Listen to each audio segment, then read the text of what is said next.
All praises. Give it up to the Most High again. Yes, sir. Give it up to the Most High. Louder, man. That's for y'all. Hey, if you gonna clap, you gotta clap. Let's make sure it's live streamed online. Let's make sure we good online. Let's see. Okay, I think we're good. I think we're live. All praises. All right. All praises. Shalom to everybody that's online. Glad to have y'all back here for another class, another Shabbat class. This class was inspired by me thinking about my first time in the truth, right? So I remember my first time in the truth. I remember hearing about us being Israelites, you know. I remember hearing about, you know, we being the chosen people, but I didn't quite have any scriptural proof of it. And I will always ask myself, you know, when I was going to church earlier on in my life with my grandmother, she's taking me to church, and you know, the pastor is saying we got to pray for America and we got to pray for Israel, and because you know I had one of those pastors that would pray for America and pray for Israel, and I couldn't wrap my mind around it. And this wasn't to question God, because I would never question the Most High, but I couldn't wrap my mind around why we had to go through slavery. I didn't understand that, and of course I never wanted to question God. So what I would do is I would say, you know, well, Lord, let your will be done, you know.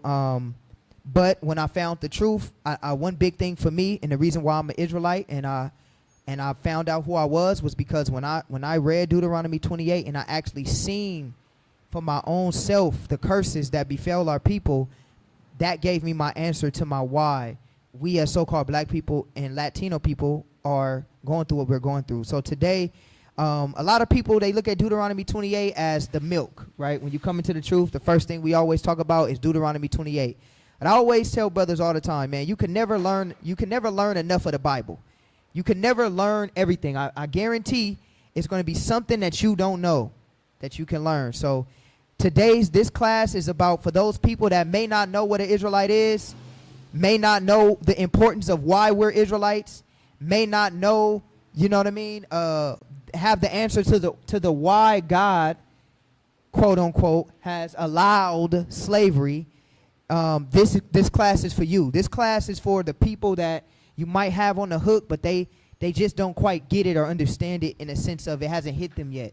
You know, I created this class for them. And we're going to do a part 2 to this class. We're going to talk about the Southern Kingdom today, but then we're going to hit the Northern Kingdom next week. So we definitely want to get our so-called Mexican brothers and sisters and get them to understand that the curses also fit them as well, right? What happened and atrocities that happened to us, we're brothers. We sharing those things. So definitely, you know, want to talk about the Native American and tribes where our Latin community comes from. So first and foremost, I want to just say this. We'll never forget what happened to black and brown people, will we? Will we? There's a deliberate attempt to get us to forget. It wasn't that bad. Actually, you should be thanking us. We saved you. Before we got to you, y'all was monkeys swinging on trees. You should be happy. We civilized you. Hey, your own people was going to enslave you sooner or later, so it was good that we did it, because look what you got now. This is what they're saying. This is what white devils are saying. They're saying this right now. We have racist white devils that have a large platform that are trying to shape and present our slavery as something that was a normal occurrence. And then we have coons that are also abating in this. And I'm going to tell you, me doing this lesson today, it got me revigorated. I'm upset. I've never stopped being upset, right? But, you know, sometimes I'm one of those people, like, the more and more my spirit engage in something, that's the energy I'm going to carry. So I had to low-key stop. I had to stop looking at police brutality videos for a little bit, because I was going to find myself either on the receiving end or on the back end of or giving it. You know what I mean? So I had to, you know, my wife told me one day, you might want to relax. You consuming too much police brutality. And y'all remember that fire rata? Y'all remember OG rata when the burgundy garment? The first rata y'all seen? Yeah, that rata was fiery because I was kept looking at Esau doing stuff to our people. So, you know what I mean? And caught a couple squabbles with Edomites too. You know what I mean? For real. Fading. For real. So I had to really, like, stop and, like, slow myself down from consuming a lot of that because my spirit was I was getting too aggressive in my spirit. I'm not going to lie. But today's class, if you don't know, do me a favor, Gadal. Can you turn that fan to the sisters? That black one to the sisters in the back? Oh, so hard, God. Thank you, Wak. All right. So before we get that, let's go to Revelations real quick. Christians love the book of Revelations, right? Christians love the book of Revelations. They tell you, ooh, don't read the book of Revelations. It's scary in that book. It is scary, but not for the reasons that they think is scary. You know, when I was in the church, they told us that Revelations had real dragons and, you know, big beasts coming out of the water, which we know God got that too, but that's not what it was talking about in Revelations. It was talking about nations. Let's get Revelation chapter 19, verse 10. And you notice Christian apologists will never debate you on this. They're going to debate you on Gentiles. They're going to debate you. Heck, they not even really debating us on the law no more. The main debates that we have is what? Gentiles and the Trinity. Right? I want Christians to deal with this. Let's go to Revelation chapter 19, verse 10. It's the book of Revelation, chapter 19 and verse 10. Read. And I fell at his feet to worship him, and he said unto me, See thou do it not.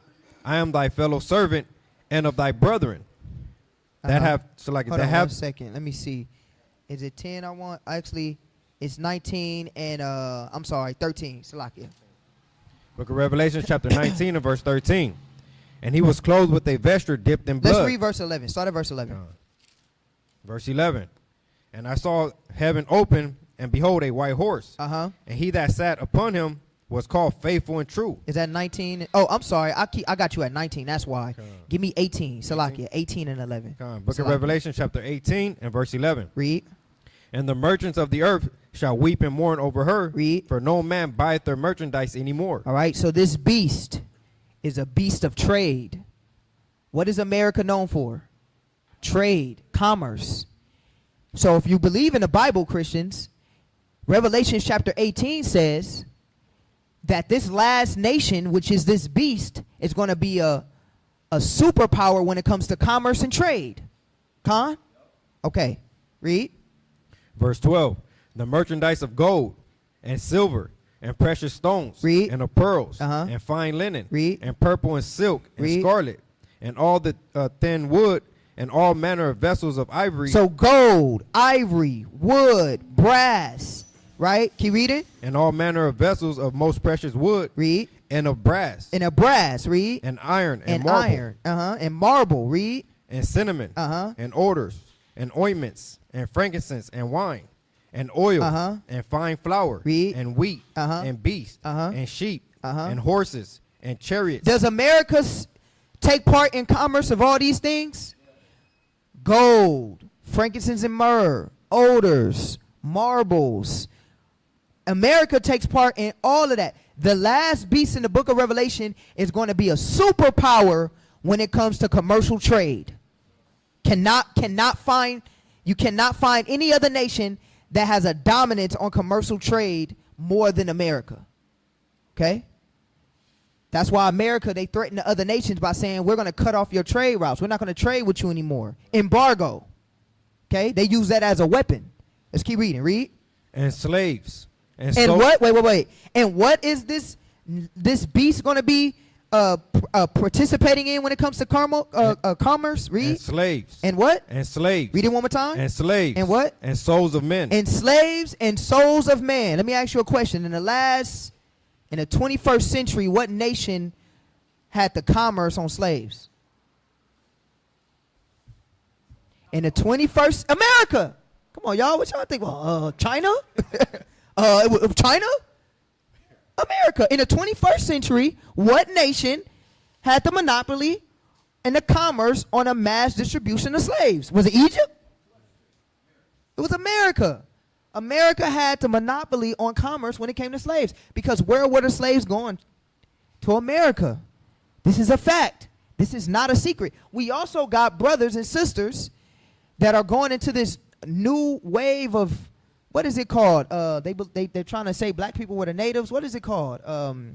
It's a movement. What's the name of that movement? Somebody online might understand the movement. Huh? What is it called? Yeah. Is it, what is it? Foundational Black American. We was never slaves. There's no such thing as slavery. We were the king. We didn't slave. They told you was a slave and you brought the lie. Brother, were you living under a rock? We have slave narratives, brother. We have recordings of our forefathers that were slaves that talk about how they were treated as slavery. We have the slave detective in the 21st century, 2026, still going and locating people who thought they were slaves and still think they're slaves today in the rural areas of the South. In Mississippi, deep in the South. Matter of fact, let me show y'all this. It's a woman. It's not, my lesson is not going into this, but I want to show y'all this. For all y'all black foundational Americans, for now we were never slaves. Let me show y'all this. All right, it's a woman. Her name is, they call her the slave detective. Let me share my screen. I feel like you spit in the face of our people. Let me see. Hold on one second. It's a display capture, right? Is that how you share your screen, Ahmad? Ahmad, is it the display capture? All right, it's not sharing. Let me see.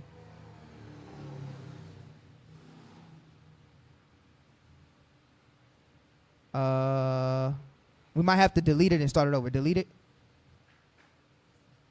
Yeah, just delete it. Remove. There you go. Okay, and then start it over. You share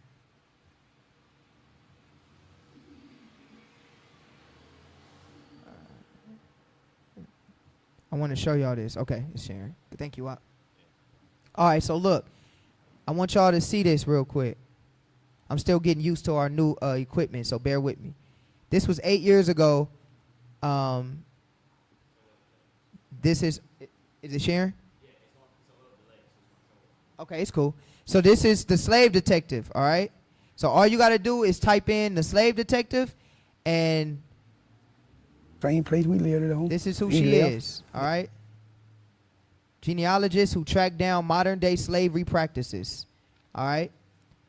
Slavery might have ended on paper after the Civil War, but many white landowners did everything they could to exploit newly freed slaves well into the 20th century. Thousands of black laborers across the South were forced to work against their will. As late as the 1960s, a new form of enslavement that went on in the shadows of rural America. This is a fact.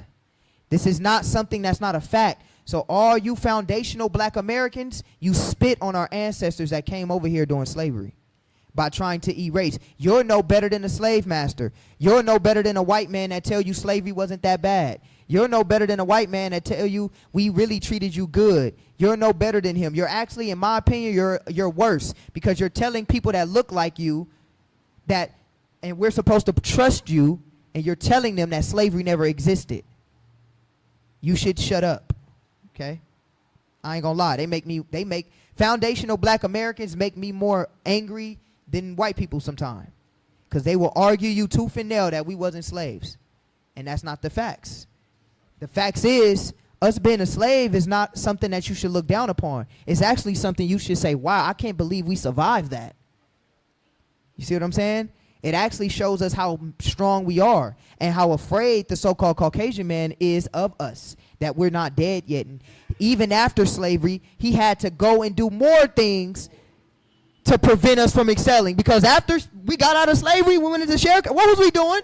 Started our own businesses, had our own farms, had our own doctors, airports. And the white man said, oh, hold on. These niggas is getting too good. Y'all seen that movie, Great Debaters? We was great debaters. We was intellectuals. We was excelling. them. So, we're never going to forget what happened to our people. So, in Revelation chapter 18, let's read that one more time from the top. 13. Revelation chapter 18 and verse 13.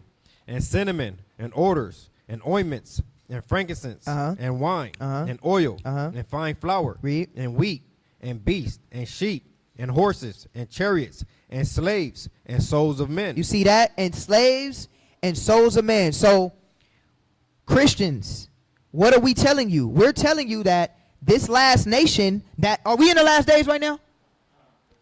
We in the last days? Okay. So, you Christians, that watch TBN, you know what they tell you on TBN? They tell you that last nation is the Arabs. No, it's not. It's America. America had the monopoly. And how do we know that? Because this last beast is supposed to have the monopoly on slaves and the souls of man. Con? All right. So now let's go from there. Let's get a start of this. Let's go to Deuteronomy chapter 28. Now I know. Everybody think they above Deuteronomy 28 now. We rarely mention Deuteronomy 28. I rarely hear any thorough breakdowns now of Deuteronomy 28 because in the Hebrew community, I'm past the understanding of Deuteronomy 28. But no, you can never be past Deuteronomy 28. Deuteronomy 28 is important for us to rehearse and not forget because this is what shows us and is the identifier of who we are as a nation of people. Okay? So let's go ahead and let's break this down. I want to break this down so thoroughly that a person that ain't never heard about a Hebrew Israelite after watching this class is going to be like, okay, those black people got a point. They got a point. The Mexican people, they got a point. We're going to deal with the 10 tribes next week. So let's read that. Deuteronomy chapter 28, verse 1. It's the book of Deuteronomy chapter 28 and verse 1. Read. And it shall come to pass, if thou shalt hearken diligently unto the voice of the Lord thy God, Read. to observe to do all his commandments, which I command thee this day, Read. that the Lord thy God will set thee on high above all nations of the earth. And all these blessings shall come on thee and overtake thee. So we know how the story goes. The Most High said, if you listen to me and you obey me, I will set you on high above all peoples on the earth. I will set you on high above all people on the earth. But on the flip side of that, right, let's go to verse 15. Verse 15. But it shall come to pass, if thou wilt not hearken unto the voice of the Lord thy God. But the covenant was, if you don't listen to the voice of the Lord thy God. See, this gave me my why when I was a Christian. I didn't understand why a gracious God, like the church says, loves me so much, why he would let another group of racist people enslave me and do all of the atrocities that they did to us. Why would God do that? That was my question. And again, I wasn't trying to question God like I didn't believe in him. I just was confused. And then we got to turn around and go to the same heaven as these people. And then we got to turn around and forgive these people. But you know what's so funny? Did the Jews forgive Hitler? No, they did not. Do we make them forgive Hitler? No, we do not. Did America forgive Iraq? No. Iran? No. Gaddafi? No. Give me another one. Japan? Japan, here, yeah. They didn't forgive nobody. Why do you got to forgive and forget what happened to you?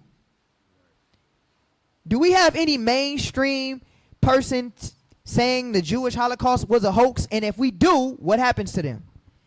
They get ostracized. Candace Owens show you that? Nick Cannon show you that? They gonna cancel you. But we gotta forgive and forget. Get over it. Hey, you should be happy. You can work at Walmart now. You can get a job at Target. You should be happy. McDonald's is hiring. Where is a great country like this where you can work for McDonald's? Understand? Because what they try to do is they try to show you like the little 5% of rich people online, and they tell you, and they try to guilt trip you. See, all of your people not, look, you should be happy because LeBron James, you got a LeBron James. I don't give a damn about a LeBron James. You should be happy. You got a Beyonce and Jay-Z. So what? I'm mad. I'm still mad. And after we go through this, I hope y'all get mad again, because the scriptures say what? A wise man do what? Exactly. Oppression makes a wise man mad. So the Most High God said, but before we go into it, we got to understand that this happened to us because we broke God's commandments. Con? Let's read 15 one more time. Verse 15. But it shall come to pass, if thou wilt not hearken unto the voice of the Lord thy God, to observe to do all his commandments and his statutes, which I command thee this day, Read. that all these curses shall come upon thee and overtake thee. All these curses shall come upon thee and overtake thee. So we understand what this is already. So what I want to do from there is I want to go to Ezekiel chapter 20, verse 32. All right. Then we're going to get right into it.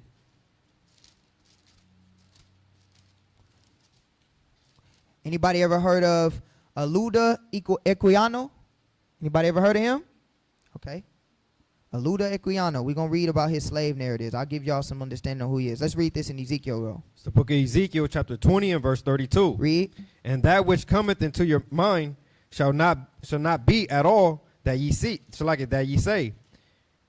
We will be as the heathen, as the families of the countries to serve wood and stone. So what did our people say? What did our people say? They said, hey, guess what? We're going to be like the heathen. I don't want to serve God no more. You know what I want to go do? I want to go be like the heathen. I want to serve their gods. I want to be like the Greeks. I want to be like the Romans. That's what our people did. They said, I don't want to serve the Most High God. I want to be like the heathen. So at the end of the day, I got to be honest, I guess Kanye was a little right. Slavery was a choice. Kanye was right. Slavery was a choice because who chose? What did we read it again? What did we say? Read.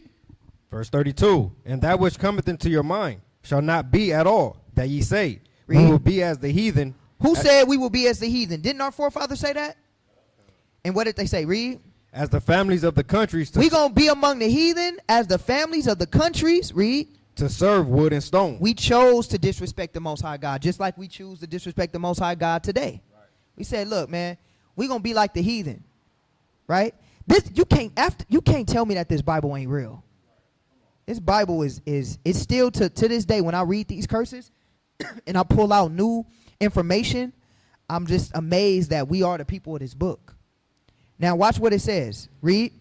Verse 33. As I live, saith the Lord God, surely with a mighty hand and with a stretched out arm and with a fury poured out. Now, I know a lot of brothers interpret this different, but this is not a peaceful deliverance right here. Okay? This is not peaceful. The Most High said, as I live, says the Lord God, surely with a mighty hand and with a stretched out arm and with fury poured out. So what does that mean? When you ever seen a king, when he about to go to war, he say, charge, and he's pointing out his hand with a mighty hand and a stretched out arm. That means I'm about to go to war against y'all. And with fury poured out. What does fury mean? Anger. Doesn't mean nice. You know, brothers use this scripture to say, yeah, God gonna get us up in the chariots and deliver. No. He said, I'm gonna deliver y'all from the heathen with fury in this chapter. We're gonna find out what this actually means and what this is pursuing to. Watch what else he says. Read.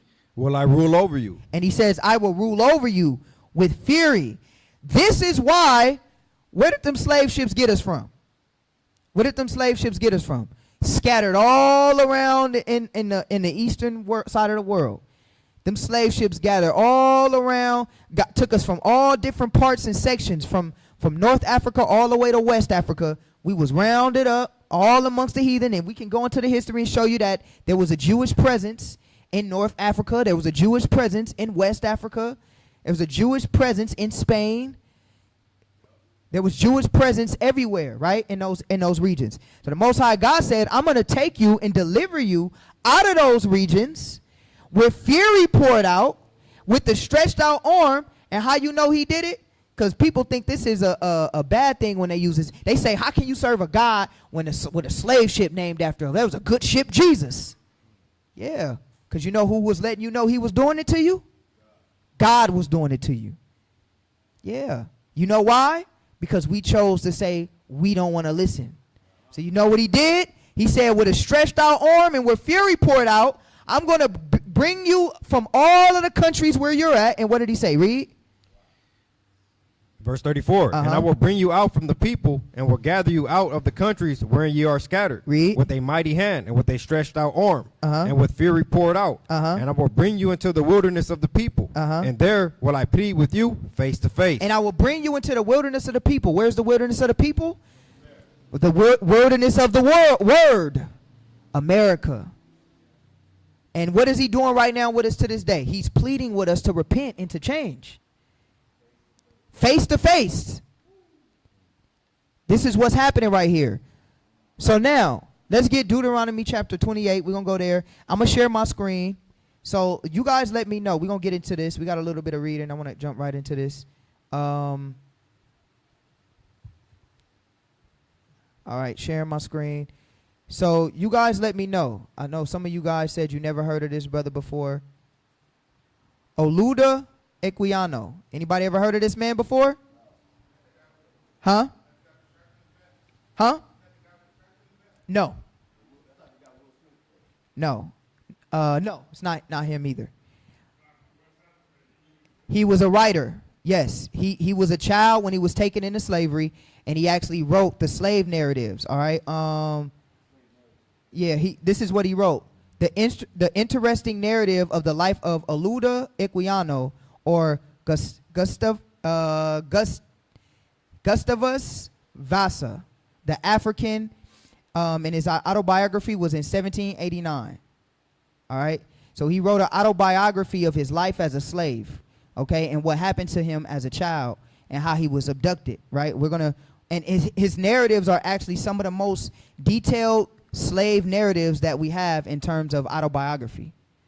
Okay, so if you don't know who this is, I highly suggest you look him up and you read some of his slave narratives for yourself. One interesting fact about his slave narratives is his slave narratives actually document Hebrew practices that his people were doing, right? So we'll talk a little bit about that a little later. For you guys that came to Rata Speaks, I went into his writings of how he talks about how his practices were very in line with the Jewish customs.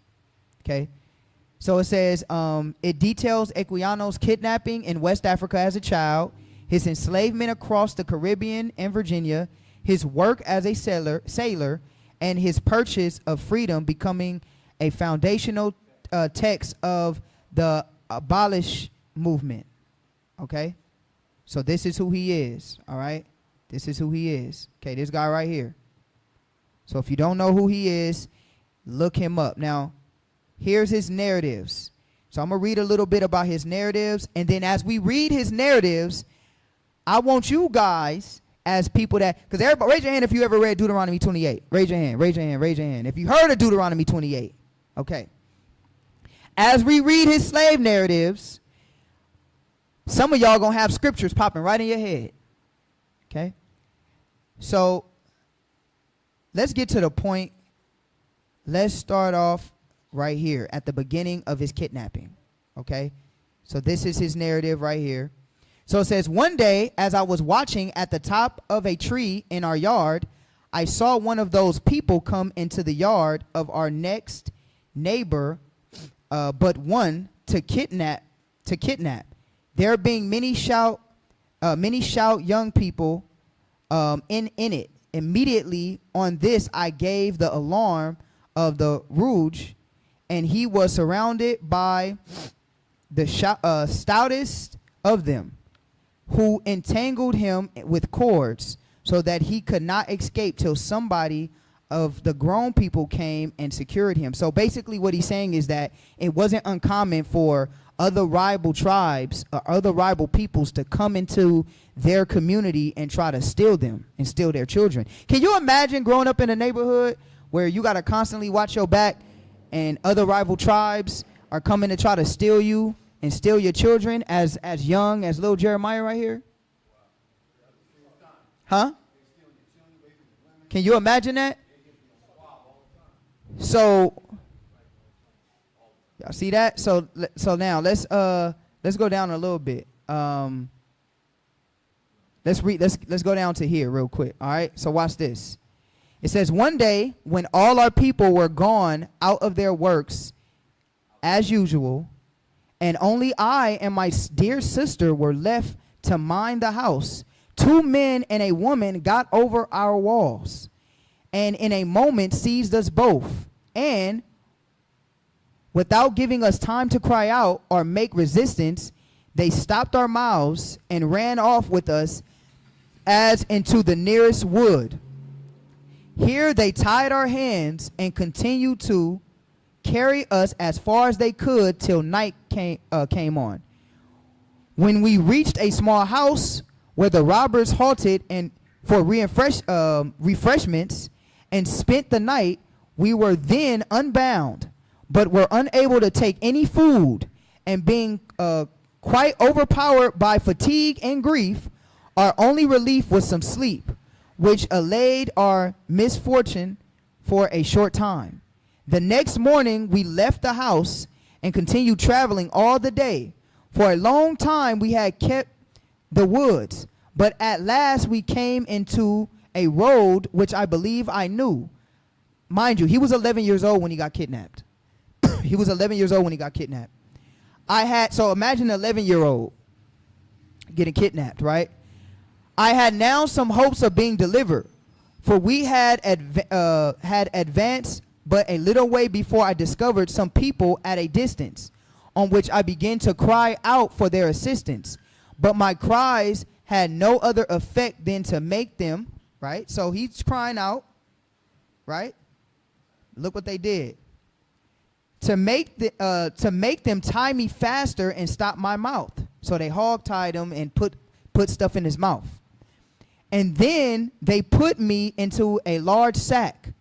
They also stopped my sister's mouth and tied her hands, and in this matter we proceeded till we were out of the sight of these people.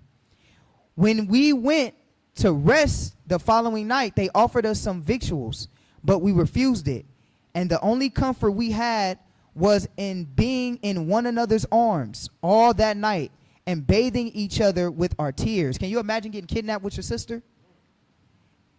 You don't have no other safety or comfort besides hugging your sister or hugging your brother and crying, right? Taking you away from your family, your sisters. Now, I have to make mention to this. For you guys that don't know, other African tribes participated in the enslavement of quote unquote other African people. Okay, so here is a description. All right, I'm gonna read this. White men are shown examining and whipping slaves and loading them into a ship in Africa. Meanwhile, at center negotiations with native slave traders continue over the final price for the human cargo.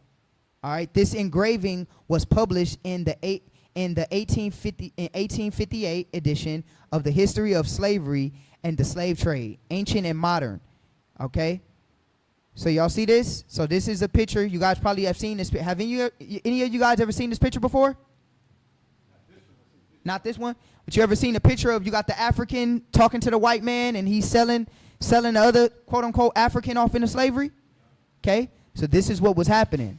Now, interesting enough, you're going to find out that these are not, let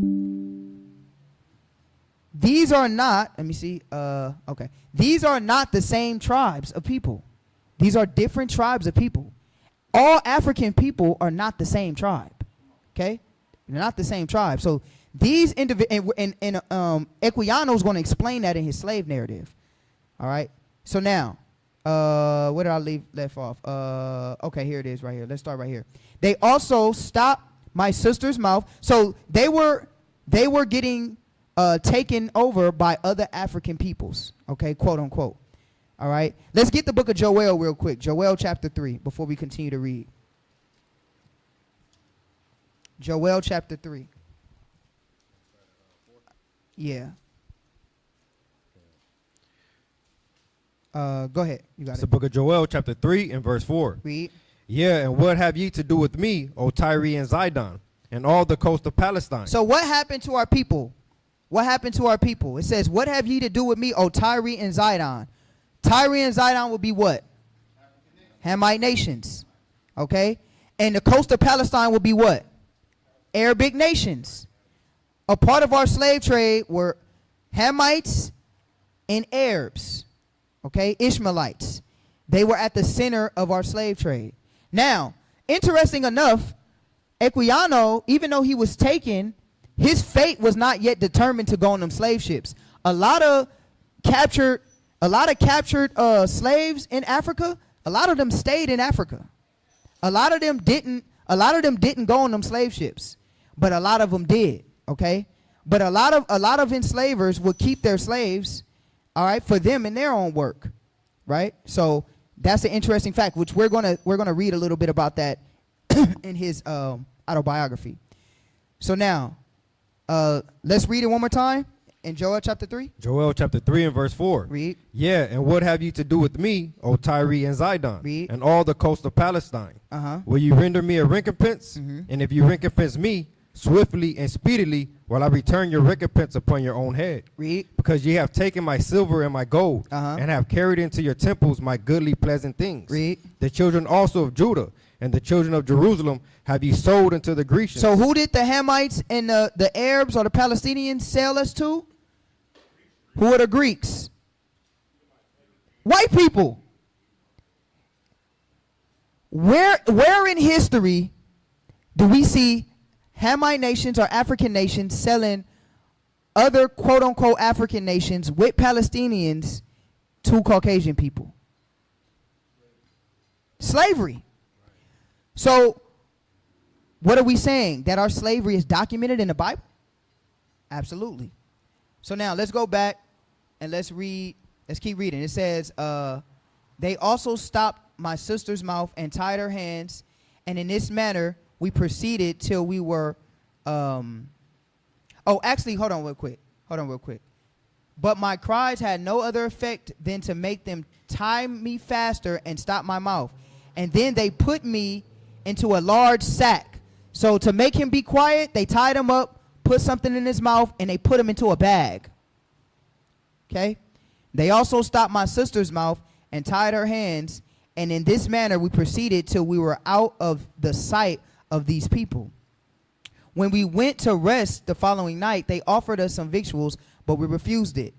And the only comfort we had was in being in one another's arms all that night and bathing each other with our tears. But at last, we were soon deprived of even the small comfort of weeping each together. The next day proved a day of greater sorrow than I had yet experienced, for my sister and I were then separated. Imagine that. You and your sister, or you and your brother get captured, y'all together. That's why, I'm going to be honest, what do we be complaining about in today's time? Like, the Lord had to ease our captivity. He even says that. He said, it would have been none of y'all left. But literally, can you imagine the psychological trauma of not only you being taken away from your family, you with your brother, you with your sister, but then you taken away from your brother and your sister, which you guys were the only comfort that you guys had. And watch what it says. But at last, we were soon deprived of even the small comfort of weeping together. The next day proved a day of greater sorrow than I had yet experienced. For my sister and I were then separated. While we lay collapsed in each other's arms, it was in vain that we besought them not to part us. She was torn from me and immediately carried away, while I was left in a state of distraction not to be described. Can you imagine that type of mental trauma? I cried and had and grieved continually.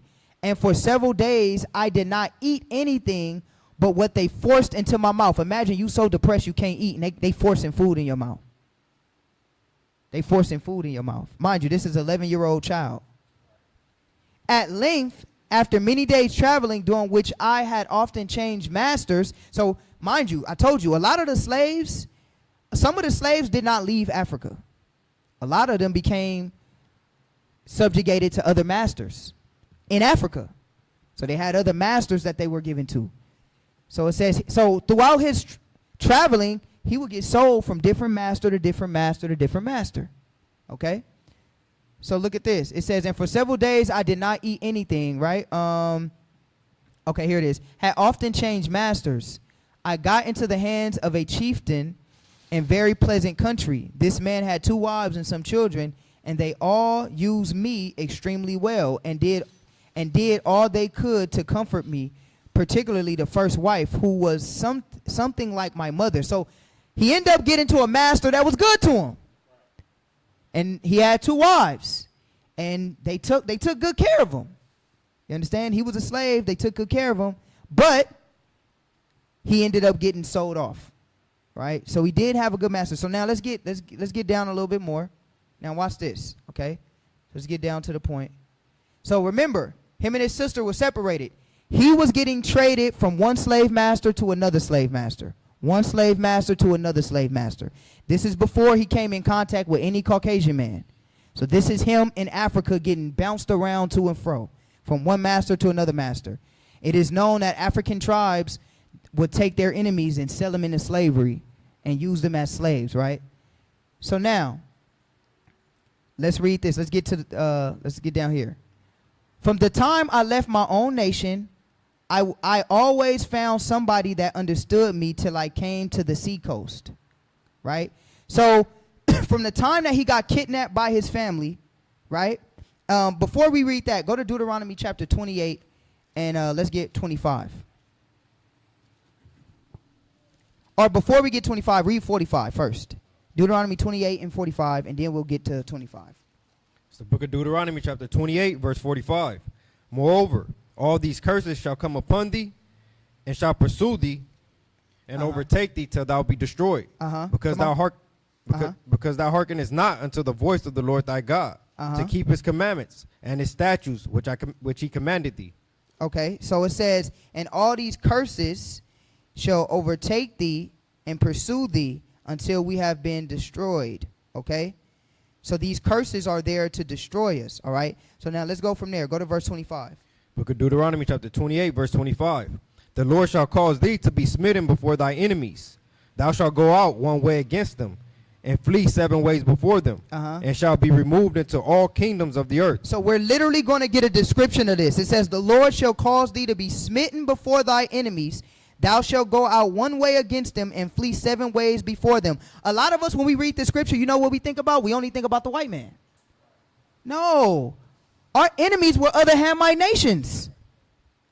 We were scattered among them too. And look what they did to us. Let's go to verse 32. Read 32. Verse 32. Thy sons and thy daughters shall be given unto another people. Thy sons and thy daughters shall be given to another people. What happened to Equiano and his sister? They were given to another people. What happened to others like him? They were given to another people. Listen, when I first read this and I'm like, wait, Deuteronomy 28 is describing the exact same thing that happened to enslaved African Americans, quote unquote. Why didn't a pastor ever read Deuteronomy 28 to me? When I used to ask him, why are we slaves? It says, thy sons and thy daughters shall be given into another people. Equiano and his sister were given to another people. That's why he says, let's go back to the slave narrative. From the time I left my own nation.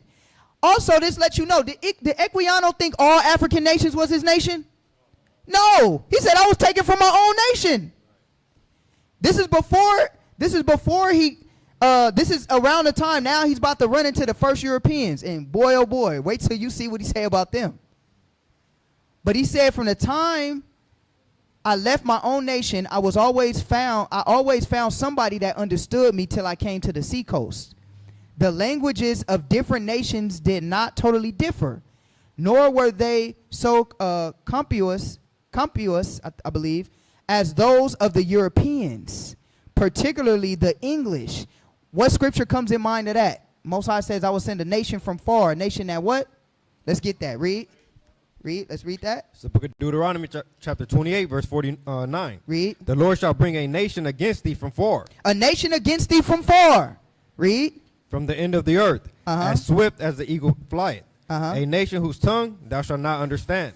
Equiano said, before I got to the Europeans, I kind of could make out what the other enslavers were talking about. But when I got to the Europeans, I didn't know what the heck they were saying. Watch this. It says, particularly to the English, they were therefore easily learned, and while I was journeying thus through Africa, I acquired 2 or 3 different tongues. So he's saying when he was in Africa, he could learn how to speak their dialect easier. But when he came to the seacoast and he seen them Europeans, he was like, I don't know what this is. What kind of foreign language is this? It was almost like God took Esau years and years later and literally formed him to be the vilest of the vile people. Watch what happens, right? So it says, now let me ask y'all a question.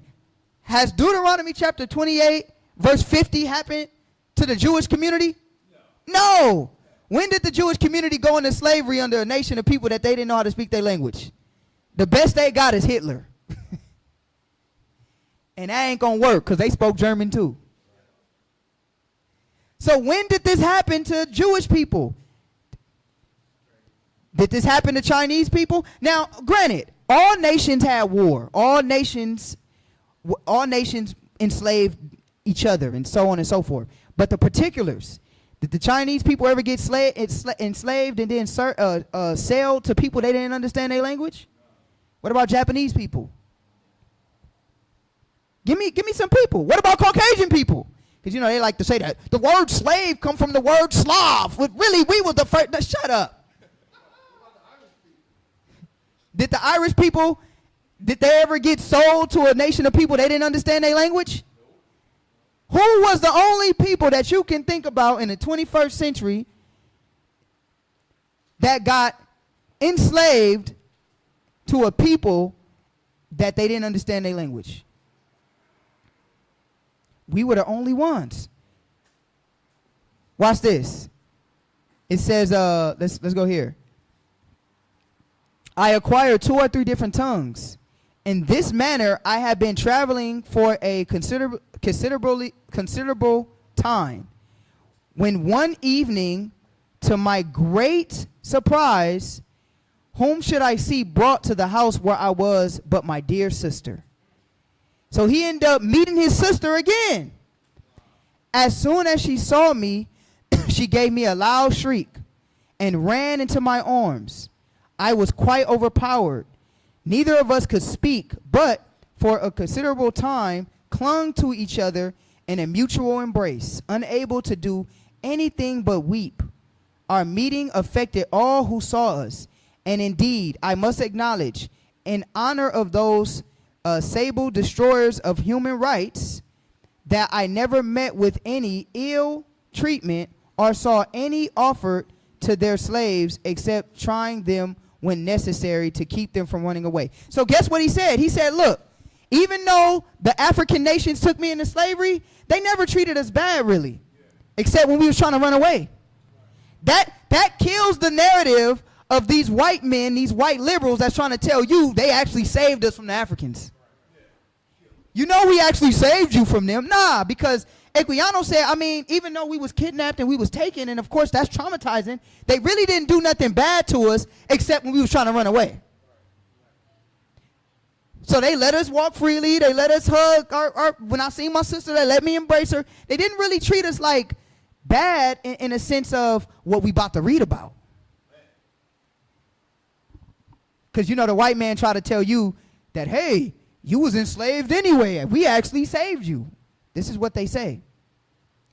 In honor of those sable destroyers of human rights, the slave catchers, right? That I never met with any that I never met with any ill treatment or saw any offered to their slaves, except trying them when necessary to keep them from running away. When these people knew we were brother and sister, they indulged us together. They let us be together.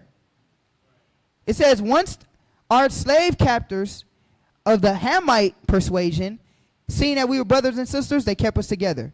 And the man to whom I suppose we belonged lay with us in the middle, while she and I held one another by the hands across his breast all night. Remember, these are children. So imagine imagine a grown man laying in between you and your brother, so y'all don't run away. And the only thing you could do is reach across his a random man's chest to hold your sibling's hand. See, I almost cuss. This the stuff they don't want you to know about. I almost cuss because I get mad. I ain't gonna lie. It says, that's why the Most High said, and what have you to do with me, O Tyre and Zidon? Will you render me? Now you see why ain't no forgiveness and kumbaya and Jesus Christ get baptized and you got our salvation. What the hell are we talking about? What are we talking about? It says, and the man to whom I suppose we belong lay with us in the middle, while she and I held one another by hands across his breast all night. Okay? Now watch this.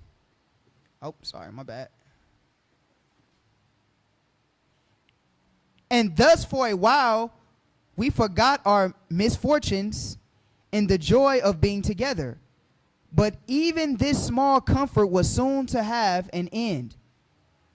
For scarcely we had the fatal morning appeared, when she was again torn from me forever. He never seen his sister after this. He don't know what happened to his sister. He don't know what befell her. This was the last time he seen his sister. I was now more miserable, if possible, than before. The small relief which her presence gave me, because can you imagine not seeing your family members for a space of 6 months and you finally see your sister that was taken from you? Even though you miss your mama, you miss your daddy, for a quick second, you're going to be like, oh, my sister. For a quick second, you're going to have a quick sigh of relief. It says, which her presence gave me from pain was gone, and the wretchedness of my situation was redoubled by my anxiety after her fate. So he always thought about what's happening to her. And my apprehensions lest her sufferings should be greater than mine. See, and his fear was that her sufferings were greater than his, when I could not be with her to alleviate them. Can you imagine not being able to comfort your sister or your brother that's taken into slavery? Yes, thou dear partner of all my childish sports, thou share my joys and my sorrows. Happy should I ever esteem myself to encounter every misery for you. He's basically saying, I wish I could have encountered the misery for you.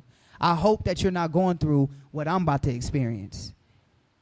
And if you are, I wish I can encounter that for you and take it all away and let you go back home. That's basically what he's saying. Okay? All right. Watch this. It says, yes, thou dear partner of my childish sports, thou sharer of my joys and sorrows. Happy should I have ever esteemed myself to encounter every misery for you, and to procure your freedom by the sacrifice of my own. Though you were early forced from my arms, your image have been always riveted in my heart, from which neither time nor fortune have been able to remove it. So that while the thoughts of your sufferings have damped my prosperity, they have mingled with adversity and increased its bitterness. To the heaven which protects the weak from the strong, I commit the cares of your innocence and virtues, if they have not already received their full reward. You see that? Look at what he's saying. Heaven protects the weak. What is he saying? Is he saying forgive them? No, he's saying heaven protects the weak. I want God to judge them for what they did. Right? Let me go down to here real quick. All right, let me skip down because we gotta get to this. I did not long remain after my sister. So after his sister was sown, all right, he says he didn't remain. I again sold and carried through a number of places, till after traveling a considerable time, I came to a town called Tinma, in the most beautiful country I have yet seen in Africa. It was extremely rich, and there were many rivulets which flowed through it, and supplied a large pond in the center of the town where the people washed. Here I first saw and tasted coconuts, which I thought superior to any nut. So here he's at this place. Let's go down. Let's go down a little bit more. So he's here. He went to a slave master in this area. He was actually treated nicely in this area as well. But that all changed. Let's get down to the point. He was sold again. Okay. So he was sold again. Now let's read this. So it says, all the nations, hold on, let me highlight this so I can see it. It says, all the nations and peoples I had hitherto passed through resemble our own in their manners, customs, and language. So he's like, I was familiar with everybody up until this point, but I came at length to a country, the inhabitants of which different. Now I want y'all to pay attention to this. Which differed from us in all those particulars. So mind you, he was taken from off the coast of West Africa, right? So as far as he traveled, that's kind of like me getting kidnapped in LA. Right? I get kidnapped in LA, or I get kidnapped in California. And then I end up in San Bernardino. I might not know everybody in San Bernardino, but the culture is similar. Even though San Bernardino different than the LA city, it's still the same because it's California. But now I'm leaving San Bernardino, and now I'm going into, let's say, Arizona. Arizona's going to be a little different than what I'm accustomed to in California. Or let's say then I start going into Oregon. Let's say I go into Oregon or go into another region, you know what I mean? That's kind of far off but kind of close to our area, right? Oregon. Give me another. Colorado. That's a good one. So let's say I'm from California, and then I get kidnapped. I'm going to understand a little bit of California more so than when I get to Colorado. When I get to Colorado, I'm like at a whole different world. So watch what he says. He says, I was very much struck with this difference, especially when it came, look at this, when it came among a people who did not, what that say right there? Circumcise. Watch this. And ate without washing their hands. What custom does that sound like? Sound like the Pharisees, don't it? It said, I end up traveling a far out, way away from my people that I'm used to. Now I'm around the people, they ain't circumcising. They not eating with their hands washed.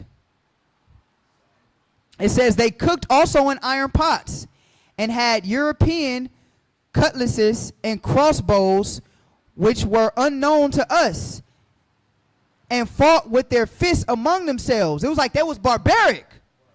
Now he went to a African region where these Africans, quote unquote, they different. They different, right? Obviously, we know circumcision is a what custom? Hebraic custom. Washing the hands is a Hebraic custom. Let's prove that real quick. Let's go to Matthew chapter 15, verse 1. Oh, Utah's a good one. Colorado, Utah. I don't want to go to none of them places. Let's go to Matthew 15 and 1. It's the book of Matthew chapter 15 and verse 1. Utah and Colorado got the weirdest of weirdest Edomites, I'm telling you. That's where Mormonism was created. For real. Matthew 15 and 1. Let's read that. Book of Matthew chapter 15 and verse 1. Then came to Jesus scribes and Pharisees, which were of Jerusalem, saying, why do thy disciples transgress the traditions of the elders? The traditions of the elders, read. For they wash not their hands when they eat bread. So Equiano was like, man, these dudes not, who did he sound like? They not circumcising their children. They not eating with their hands washed. Who he sound like? Sound like a Pharisee, don't he? Because those customs, that's for a later lesson. But Equiano, he noticed like all the customs that we kept are biblical. He talks about that in his autobiography. Now watch what he says. Watch what he says about their women. Their women were not so modest as ours.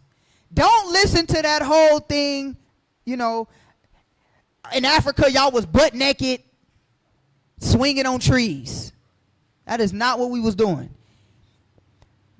Our women, from Equiano's point of view of his autobiography, he said our women was modest. Back then, he said their women. Now, this region of Africa that he ended up getting to, he said that their woman wasn't as modest as ours. And he says, what is this letting you know? That there's a separation between the African tribes, right? It says, for they ate and drank and slept with their men. But above all, but notice what it says, though. What's wrong with sleeping with your husband? This is not sleeping with your husband. This is sleeping with their men. What was they doing? It was harlots. It says they ate and drank and slept with their men. But above all, I was amazed to see no sacrifices or offerings among them. So Equiano, I got you.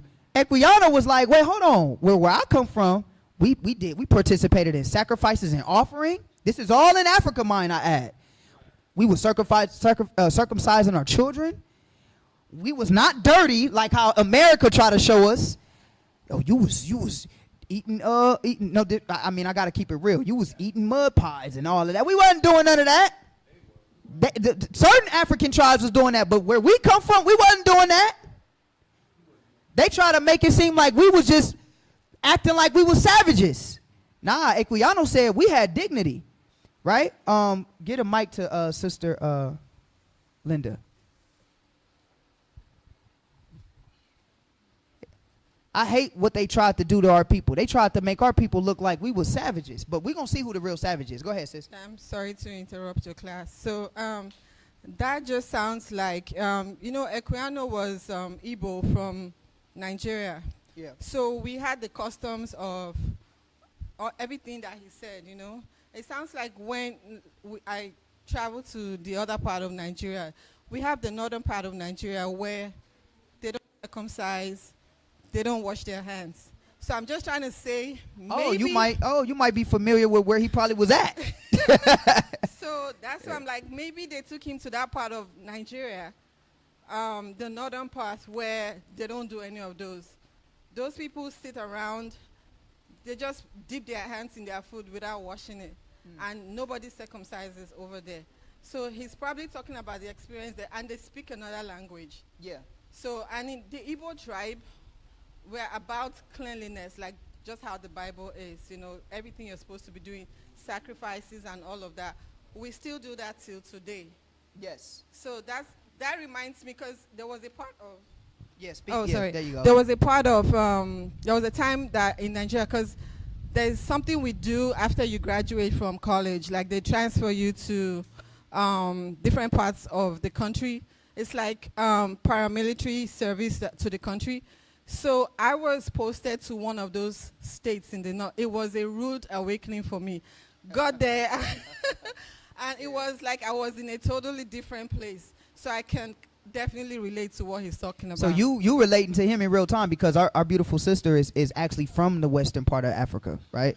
So, and the customs, and that's why I don't understand, like, our people, man, even that's still left over into where we were taken from, they still don't want to be Israelites. You know what I mean? But stiff-neck. We stiff-neck everywhere. But yes, Equiano experienced the same experience you saying. Like, in the region where he was from, they were circumcising. They were washing their hands. They were clean. Their women were modest. But now in this part of I don't know exactly where he was, but where he's at in this region, he's like, nah, this is a whole different type of people. Like, it's a whole... And it says that he was confused. Look what it says. It says he was amazed to see no sacrifices or offerings among them. In some of these places, the people, watch this, ornamented themselves with scars. Y'all know what I'm talking about? See, our people didn't do that. Let me show y'all. The markings y'all be seeing, Equiano didn't do that. He was like, oh, they marking themselves with them. Y'all ever seen that? Let me see.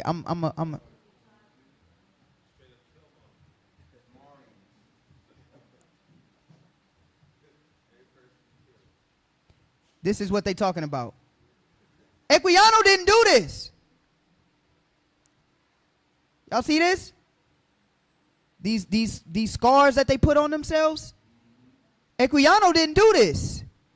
He was like, when I went among them, their women wasn't as modest as our women. They didn't eat with their washing hands. They were scarring themselves.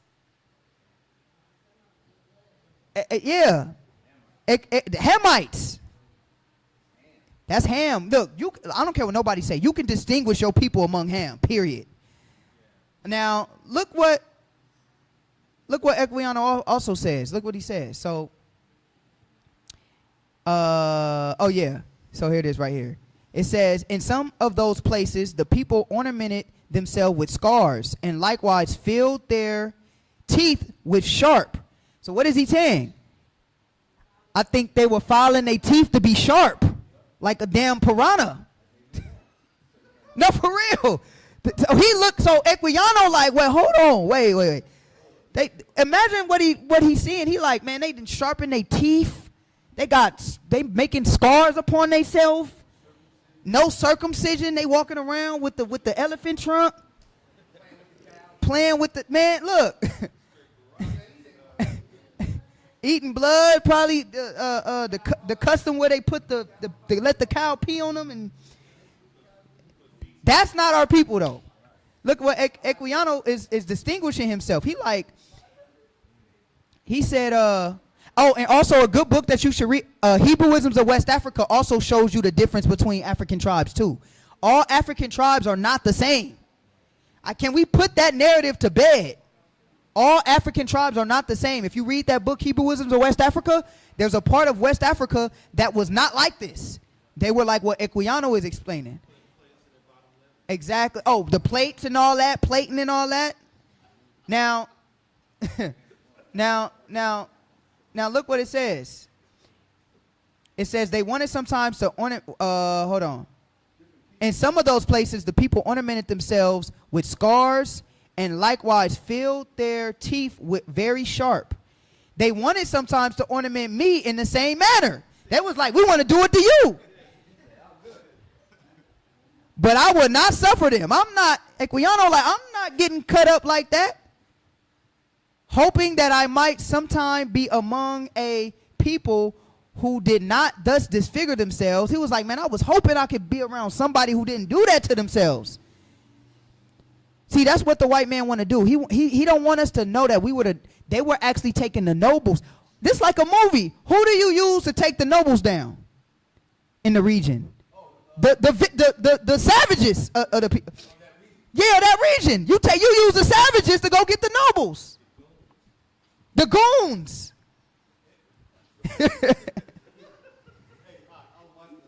Wait, hold on. Use the mic.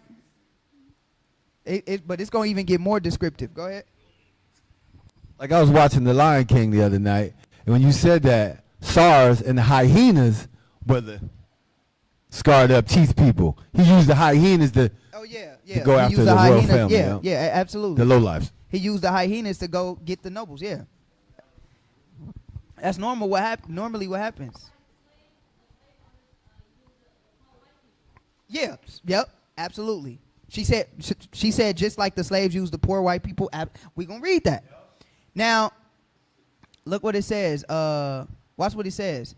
They wanted sometimes to ornament me in the same manner, but I would not suffer them, hoping that I might sometime be among a people who did not thus disfigure themselves, as I thought they did.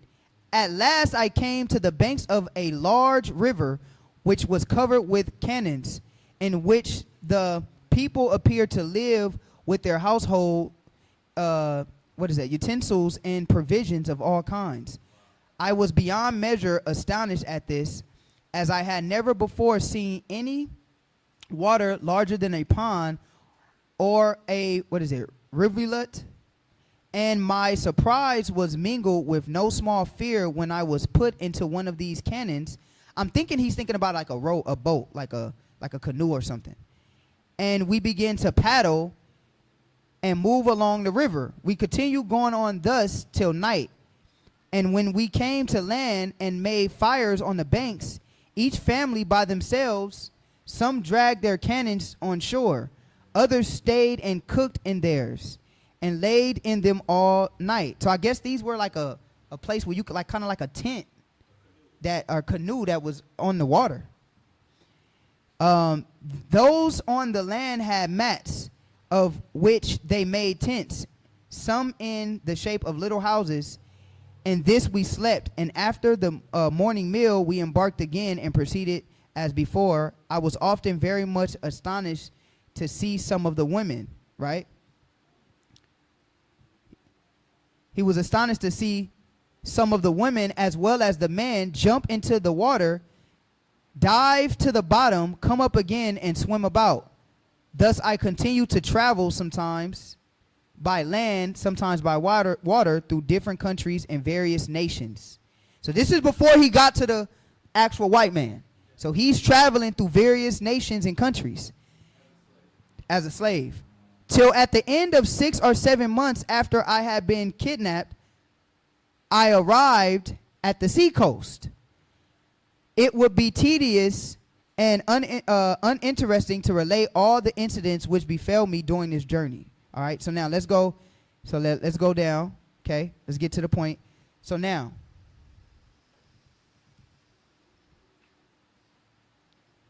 watch what it says here. So we're going to go down here. Let me see. Why is it froze? Let me see something. I think it's froze. Let me read. I don't know why it's doing that. Hold on 1 second. Let me restart it. I think it was froze. We still clear online, right? I want to make sure. Oh, it timed me out. What the heck? How you time me out? All right, here we go. All right, we back. So let's go back down to chapter 2. All right. And I think we were right here. Yeah, it's not about that. This is an article, so we can read it. It's just time me out because I probably was, doing a lot. Let's go. We were right. Oh, here it is right here. Okay. So watch this.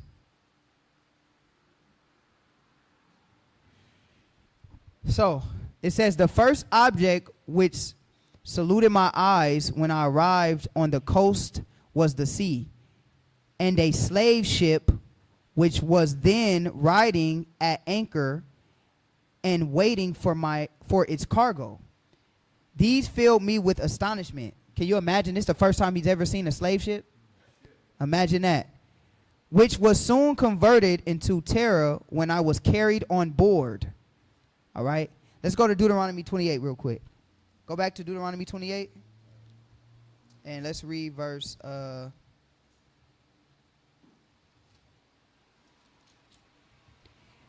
Let's read 28 and 68. It's the book of Deuteronomy chapter 28 and verse 68. Read. And the Lord shall bring thee into Egypt again. We understand that word Egypt is synonymous with bondage, correct? Get Exodus chapter 1.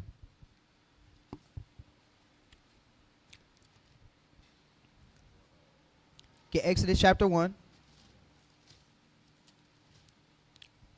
All right, is it 20 and 1? I'm sorry.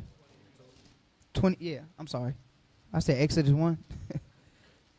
Give me Exodus. Go ahead. It's the book of Exodus chapter 20 and verse 2. Read. I am the Lord thy God, which I brought thee out of the land of Egypt, out of the house of bondage. So Egypt is the house of bondage. So now let's go back to Deuteronomy 28, 68. It's the book of Deuteronomy chapter 28, verse 68. And the Lord shall bring thee into Egypt again with ships. Bondage again with ships. Read. By the way whereof I spake unto thee. Read. Thou shalt see it no more again. Read. And there ye shall be sold unto your enemies for bondmen and bondwomen. Let's see what happened to Equiano. What happened to Equiano? So now he's on the coast. And what does he see? He sees a large slave ship. Okay. Now, I was immediately handled and tossed up to see if I were sound by some of the crew.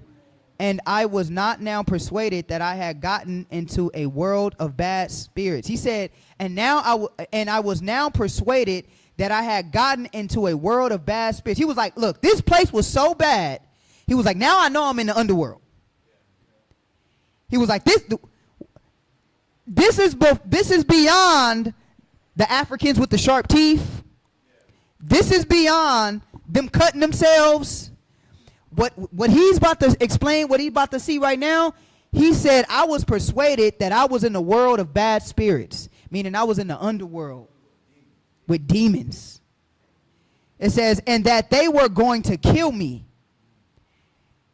Their complexions too differing so much from ours. Who he talking about? Esau. He like, I ain't never seen these people like before like this. Now, you got to ask yourself, yes, Jacob and Esau. Let's go there real quick. Two manners of people. Let me get that real quick.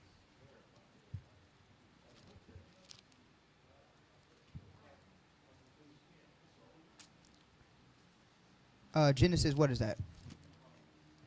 25 and yeah, just get to the point. Exodus 25. I mean Genesis. I say Exodus. Genesis 25 and let's get to the point. Yeah, we can read. Let's read 22. So book of Genesis chapter 25 and verse 22. Read. And the children struggled together within her. Read. And she said, if it be so, why am I thus? And she went to inquire of the Lord. Read. And the Lord said unto her, 2 nations are in thy womb. He says, 2 nations are in thy womb. Read. And 2 manner of people shall be separated from thy bowels. And 2 manner of people shall be separated from thy bowels. These are 2 different nations of people. Now, you got to think about yourself. Think about it for yourself. The 1800s, the 1600s, that's hundreds of years after Esau and Jacob. That's after the judges. That's after Abraham. That's after all of that. So this is years of Israel mingling themselves, Esau mingling themselves, nations scattering themselves and changing names and changing territories. Even us, you got to think about it. Us being in Africa as long as we were in Africa after the siege of 70 AD was a large period of time. So now when you come in face to face with a barbaric people that you ain't never seen before, remember, not all our people were together. Our people were scattered all over. So not all our people knew. Now, some of our people did, some of the nobles of our people with the Moors and stuff like that, but that's not all our people. All our people were scattered throughout Africa. So you got to think about it. When the Lord was gathering, what did he say in Ezekiel? I'm going to gather y'all from out the nations. That means that there's some of our people over there, over here, and we ain't in contact with each other. We all in the nations. We might keep certain aspects of our traditions.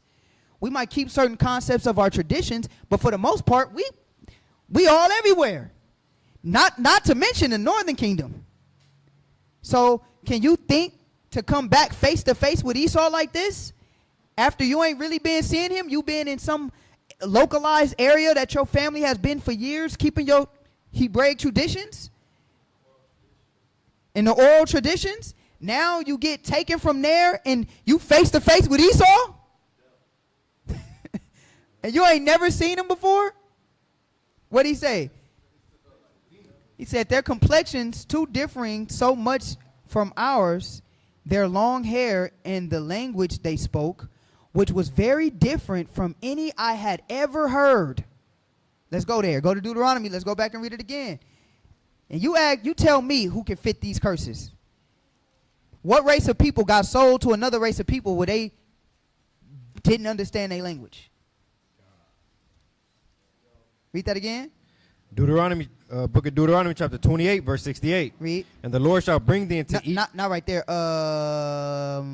49. Book of Deuteronomy, chapter 28, verse 49. And the Lord shall bring a nation against thee from far, from the end of the earth, as swift as the eagle flieth. A nation whose tongue thou shalt not understand. Because remember, Equiano said I could kind of understand certain of the other tribes' language. But when I was met with them, I didn't know what the heck they were speaking. I didn't know what was that fulfilled in his statement. In Equiano's autobiography, all of the curses is fulfilled in his statements. Watch this. United to confirm in me in this belief. Indeed, such were the horrors of my views and fears at the moment, that if 10,000 worlds had been my own, I would have freely parted with them all to have exchanged my condition with that of the meanest slave in my own country. He like, basically, I would have been anywhere else in the world than where I'm at. I would have rather been with the meanest slaver of my own people than to be with these people. He said, when I looked round the ship too and saw a large furnace or copper boiling, so they boiling copper on the ship, which I don't know for what, I don't know why.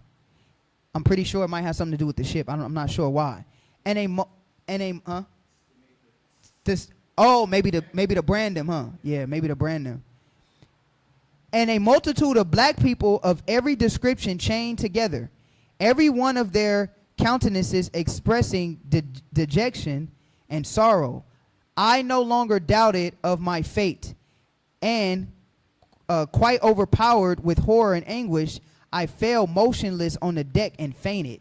It was so bad what he was seeing that he fainted. I don't think y'all really understanding what he's seeing. He's dead, for real. Imagine you go on have y'all ever been on a ship? Y'all ever been on a cruise ship? Okay. Y'all, because some of y'all might be thinking about, oh, it's a cruise ship. No. Y'all ever been on one of them old wooden sail ships? I have. And it was a rather small one. Imagine a big one. You get on there, you see all these people looking in dread and terror. You look over, some boiling hot type of metal boiling over there and steaming. You looking at these people you ain't never seen. They white in appearance and they talking crazy. Right? Not to mention you was taken from your family and your home. And your 12 or 11. When I recovered a little, I found some black people about me who I believe were some of those who brought me on board. This is the cold part. The people that kidnapped him, the Hamitic tribes that kidnapped him, they revive him. They wake him up. Are you okay? You okay? Wake up. You all right? You all right? You okay? Watch what they do. Who I believed were some of those who brought me on board. No, I'm not okay. Take me back home. And had been receiving their pay. See, they was getting paid. They talked to me in order to cheer me up, but all in vain. I asked them if we were not, this is what he asked them. I asked them if we were not to be eaten by those white men with horrible looks. He's like, are they going to eat us? Look, red faces and loose hair. They told me I was not, and one of the crew brought me a small portion of spirituous liquor in a wine glass. They gave him some liquor. They said, you're going to need some of this. Mind you, he 11. But being afraid of him, I would not take it out of his hand. One of the blacks therefore took it from him and gave it to me. And I took a little down my palate, which instead of reviving me as they thought it would, threw me into the greatest consternation at the strange feeling it produced. Because he never drunk no alcohol, and it probably was some type of moonshine or something. Having never tasted any such liquor before, that's how you know it was moonshine. Because he said, I ain't never tasted nothing like that before. Soon after this, the blacks who brought me on board, they went off. Can you imagine that? That's like low-key they trying to ease their guilt. You all right? You all right? Here, take some of this wine. You're gonna be all right. It's kind of like when somebody's you ever, and I hate to bring this example, but have you ever seen a man that's about to take advantage of a child or something, and he like, you all right? Okay, take this. You good? All right. He know he about to put you into a death trap, but he making you feel good. You all right? Be good? Okay, you all right? You all right? You all right? You all right? You'll be good. And then he walk off. And left me abandoned to despair. I now saw myself deprived of all chances of returning to my native country. Go to Deuteronomy 28 and 68 again. It's the book of Deuteronomy chapter 28 and verse 68. And the Lord shall bring thee into Egypt again with ships, by the way whereof I spake unto thee. Thou shalt see it no more again. What did Equiano say? He said, I now saw myself deprived of all chance of returning to my native country. he knew it was over. He knew it was over. Or even the least glimpse of hope of gaining. Did it do it again? I'm going to just try my best to read. Of gaining the shore, which I now consider as friendly. So at first, you know, the people on the shore that he was seeing with the sharp teeth and the cut, he like, I think they friendly now. He like, take me back to them. Those people that was jumping in the water and had they little and was cutting themselves, take me to them.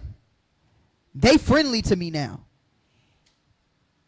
And I even wished for my former slaver in preference to my present situation, which was filled with horrors of every kind, still heightened by my ignorance of what I was to undergo. He like, what he was seeing was greater than anything he faced thus far, but that still wasn't nothing compared to what he was about to undergo. That's why the scripture says, there's no profane person as who? It's no profane person as Esau. I was not long suffered to indulge my grief. I was soon put down under the decks, and there I received such a salutation in my nostrils as I had never experienced in my life. He said the smell was so dreadful, I've never smelled that in my life. That's why the Lord said, I'm going to bring you out of the countries with fury. Yeah, this is fury right here. The Bible letting you know who the Israelites are. He says so that, because I'm going to be honest, we go, some of us go a whole day and get home and be like, ooh. Imagine going months with just salt water being thrown on you. The only time we cleaning you is we getting a bucket of salt water and throwing it on you. Watch what it says.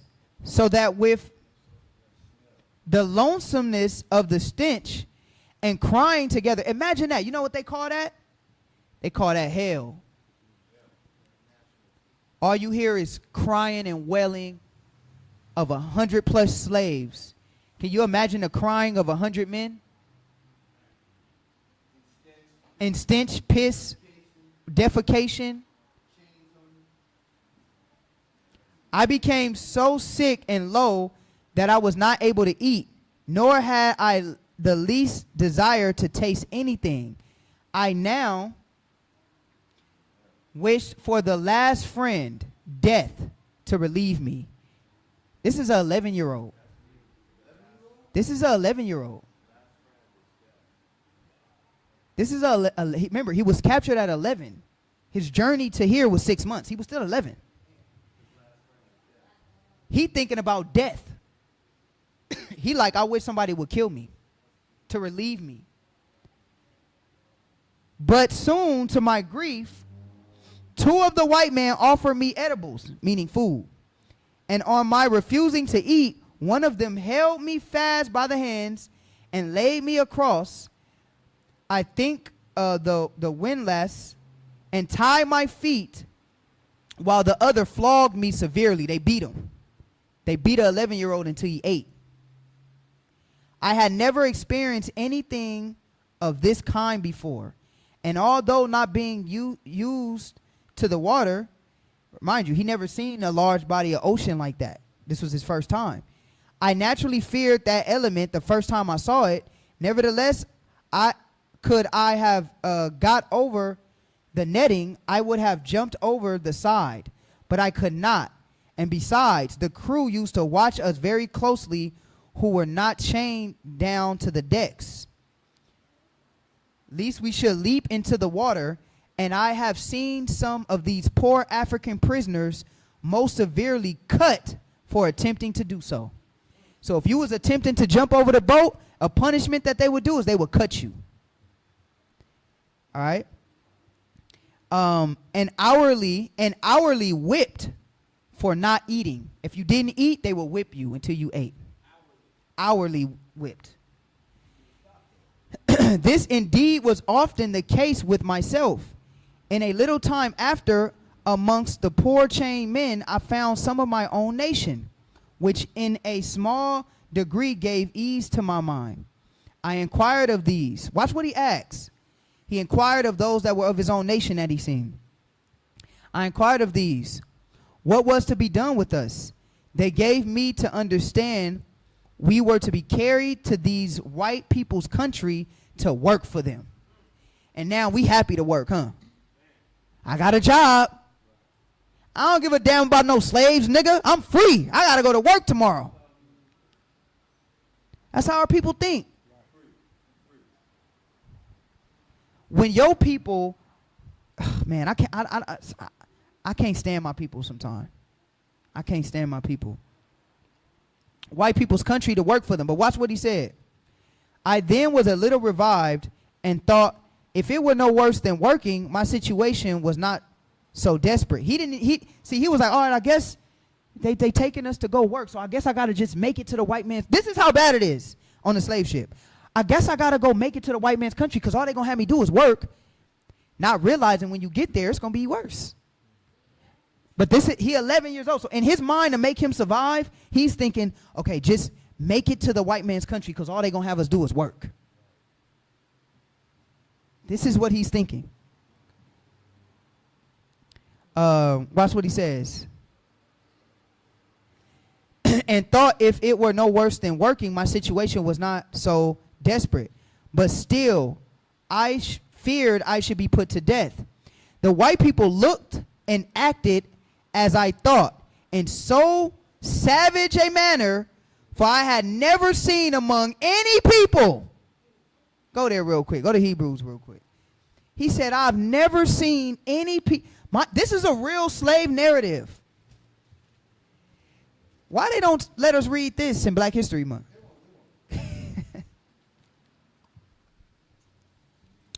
Yeah, no more profane person. It's the book of Hebrews chapter 12 and verse 16. Read. Lest there be any fornicator or profane person as Esau. There is nobody as worse as the white man. I don't care how nice his business suit looks to you now. I don't give a damn if he got money now. Because you know what? He's still sick. He's still a sick and deranged individual. You black people disgust me because y'all look at the white man. No, he's not. Look at him. He has a Fortune 500 company. The essence of him is sick still. And I ain't going to tell you why. Esau is the vilest of the vile person.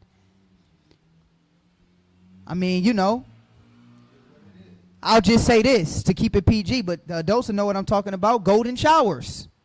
Yeah. Yeah. Your prestige white man be participating in all type of fornication. Golden showers. What's the one Ruby Rail said? The other one? When they come out the back end, not the front end. They play with that. Yeah. Wicked man. That's why the scripture says ain't nobody as profane as Esau. Yeah, them higher ups, they do that. They do that. They still do it. That's why fornication films is the highest selling thing in America right now. They love fornication and perversion. They love that. And look what he says. He says, for I had never seen among any people such instances of. You know why they don't want us to know this? Because they don't want you to know that their brutality. The white men don't want you to know what their brutality was. See, that's why. And then it's easier for them to say, we're smarter than black people and Mexican people. We're the smartest people. They're genetically dumb. That's what they say. They say black people and other ethnic groups of people, of minority people, they're genetically dumb. We're smarter than them. Nah, you don't want us to find out what you really was doing. This is what you really are. It says this. It says instances of. It says the white people looked and acted as I thought in so a savage a manner, for I had never seen among any people such instances of brutal cruelty. And this not only shown towards us blacks, but also to some of the whites themselves. One white man in particular I saw, when we were permitted to be on deck, flogged so unmercifully with a large rope near the foremast that he died in consequence of it. They beat a white man to death on that boat. And they tossed him over the side as they would have done a brute. You ever seen?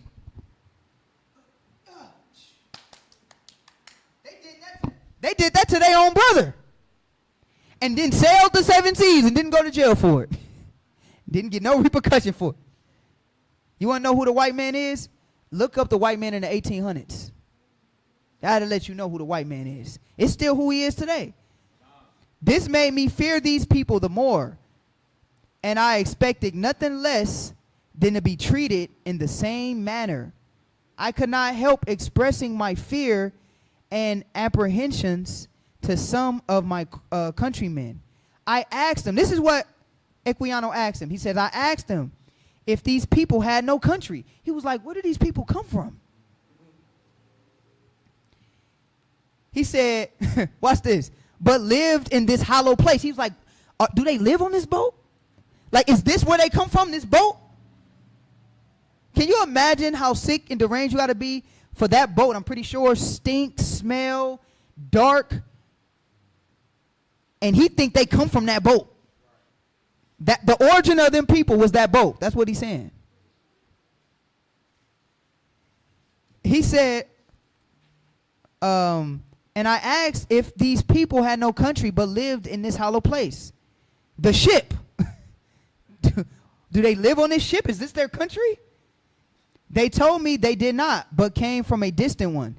Then said I, how comes it in all our country we never heard of them? They told me because they live so far off. What scripture that sound like? Read it again. 28:50. Read it again. It's the book of Deuteronomy chapter 28 and verse 49. The Lord shall bring a nation against thee from far, from the end of the earth, as swift as the eagle flieth. And what did they tell Equiano? He says, how comes it in all our country we never heard of them? They told me because they live so very far off. So basically what we reading is, we read in Deuteronomy 28 personified in Equiano's autobiography. Literally. Literally. I then asked, where were their women? Had they any like themselves? They like, do they got women? Like, I was told they had, and why I said, do we not see them? They and they answered, because they were left behind. I asked how the vessel could go. They told me they could not tell, but that there were cloths put under the mast by the help of the ropes I saw, right? And then the vessel went on, and the white man had some spell or magic they put in the water when they liked in order to stop the vessel. So they thought that these people had magic. They thought these people had magic, and they was controlling this vessel with magic. That's how evil and deranged these people and strange these people was. What's up, Op?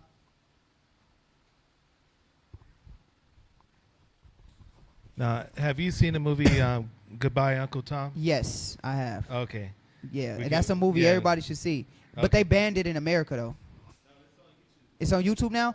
When it first came out, not when it first came out, but I remember in 2011, they kept taking it off of YouTube. I guess they didn't took it off so much that a lot of people don't know about it, so they don't care now.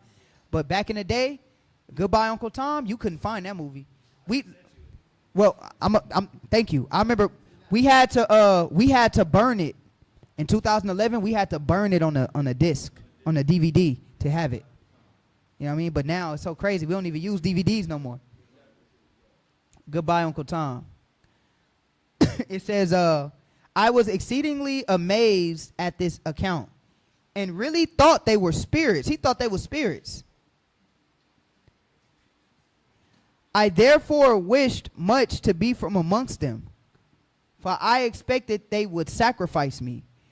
But my wishes were vain, for we so quartered that it was impossible for any of us to make our escape.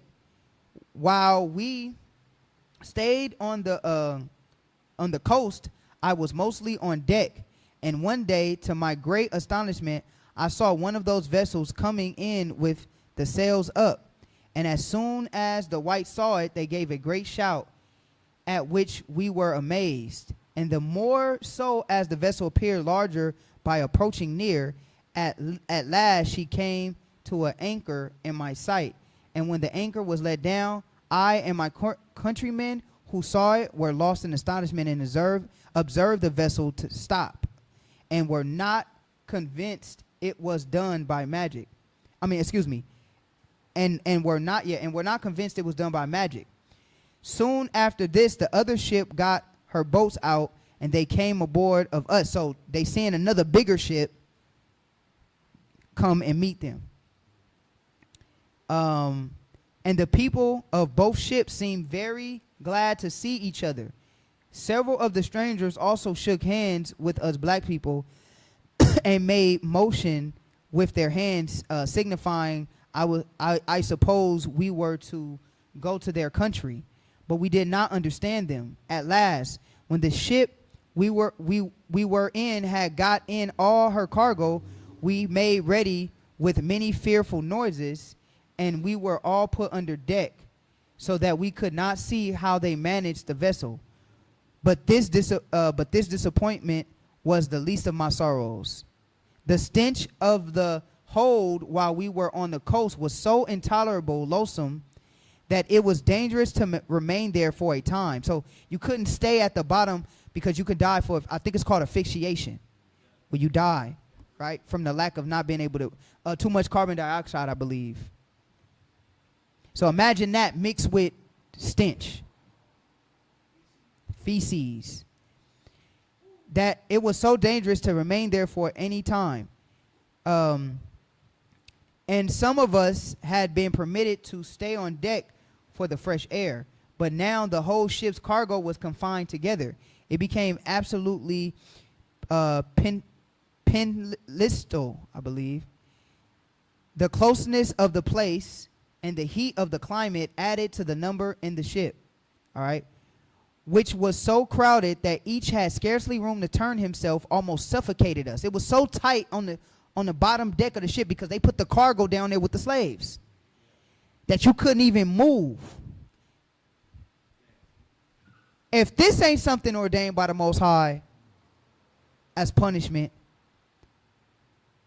this produced copious perspiration, so that the air soon became unfit for respiration. For a, what is it called? What did you say? Oh, never mind. I thought you was. As I may call it, wait, hold on. Let me go back up. So that the air soon became unfit for respiration, from a variety of lonesome smells, and brought on the sickness among the slaves, of which many died, thus falling victim to the improvident avarice, I believe, as I may call it, of their purchasers. This wretched situation was again aggravated by the galling of the chains, now became insupportable. Let's go read that real quick. Deuteronomy 28, and let's get 46. 48. It's the book of Deuteronomy, chapter 28, and verse 48. Read. Therefore shall thou serve thy enemies, which the Lord shall send against thee, in hunger, and in thirst, and in nakedness. Was they hungry? Was they naked? Read. And in want of all things. In want in all things. Read. And he shall put a yoke of iron upon thy neck. And we had the chains on at the same time. Read. Until he have destroyed thee. Until he have destroyed us. It says, and the filth of the necessary tubs. Y'all know what a necessary tub is, right? What's a necessary tub? A porta potty. Into which the children often fell and were almost suffocated. Can you imagine falling in feces water? This is the stuff they want you to forget and forgive America. Just forgive us. And your black ass don't need no reparations. You see, it's crazy, huh? Your black ass don't need no reparations, but we'll give some to the Jewish people, though. We'll give some to the Chinese, the Japanese people for putting them in concentration camps. But you don't need none.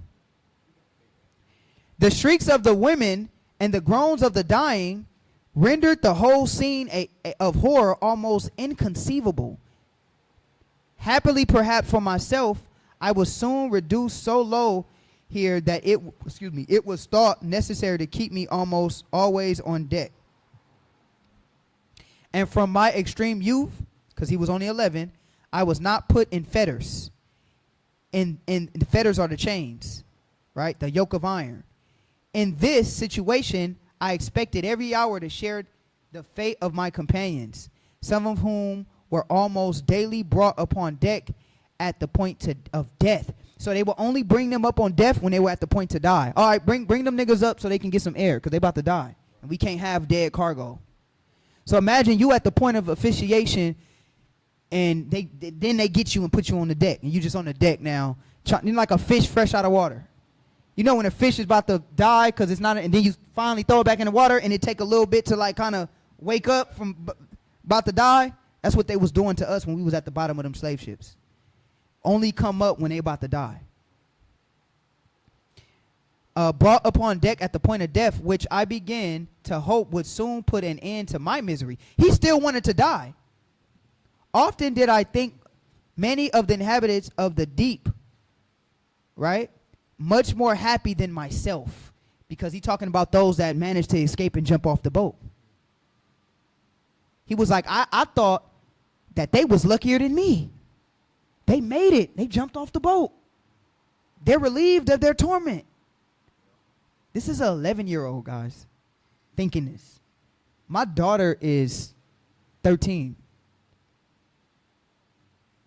Barb, is your baby 11? She 11. This is an 11-year-old. This is not a grown man that's recounting this. This is an 11-year-old child.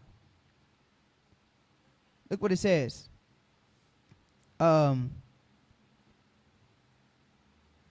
Soon put an end to my misery. Often did I think many of the inhabitants of the deep much more happy than myself. I envied them, the freedom they enjoyed. He said death was a freedom. And as often wish I could change my condition for theirs. He wished he could die. Every circumstance I met with served only to render my state more painful and heighten my apprehensions and my opinion of the cruelty of the whites. One day they had taken a number of fish. Look at the cruelty of them. One day they had taken a number of fish, and when they had killed and satisfied themselves with as many as they thought fit, to our astonishment, who were on the deck, rather than give any of them to us to eat, as we expected, they tossed the remaining fish into the sea again. This is the person we trying to give salvation. He couldn't even say, y'all want some food? Y'all want some fish? I mean, we gonna throw it back over anyway here. That's how evil this person is. Go to Obadiah. That's why Obadiah says this. You gotta bring this out, man. We will not have peace in our heart until God comes back and judge these people for what they did. You're not going to tell me that these people get to escape judgment and everything they did to the, especially if you're an Israelite. I think it's the worst if you're an Israelite. It's the worst. I can see if you don't believe in the Bible, you don't believe you're an Israelite. You are a disgrace if you're an Israelite and you're trying to save white people. I don't care what you say. You are a disgrace. And low-key, borderline, don't call me your brother. Because how can you know this happened to your people and you praying for God to forgive them before they get their judgment? And that's real. I mean that. If you are an Israelite, see, I can understand a little bit more. You a Christian, because you take the religion of your slave master. Your Christianity that was gave to you told you to love them. So I see why you love the dirty drawers of that white man. I see. Because I ain't going to lie. Nobody loved a white man more than your grandma and grandpa. And it's crazy because they seen worse. Your great aunts, your grandma, they love the white man. You say any bad thing about the white man, you are in a cult, son, and you racist. That's what they'll tell you. But I understand why they like that. Because they take the religion of their slave master and it's been handed down, and their slave master told you to love us, and us whooping in your back, yeah, appreciate that. Yeah. But you Israelites, you Israelites,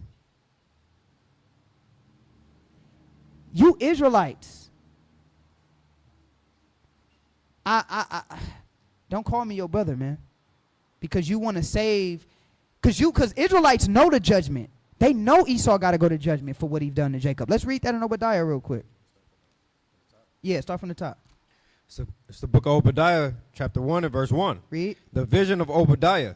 Thus saith the Lord God concerning Edom. We have heard a rumor from the Lord. An ambassador is sent among the heathen. Arise ye, and let us rise up against her in battle. Behold, I have made thee small among the heathen. Read verse 10. Verse 10.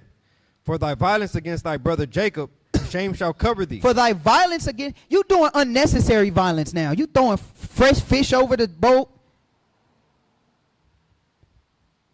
You know how vindictive that is? You know how, imagine you a slave, you been beat, you been taken from your family, you hungry. The only thing they giving you to eat is the slop. And then they got extra fish that they could easily just give you. And instead of giving it to you, they throw it over the boat.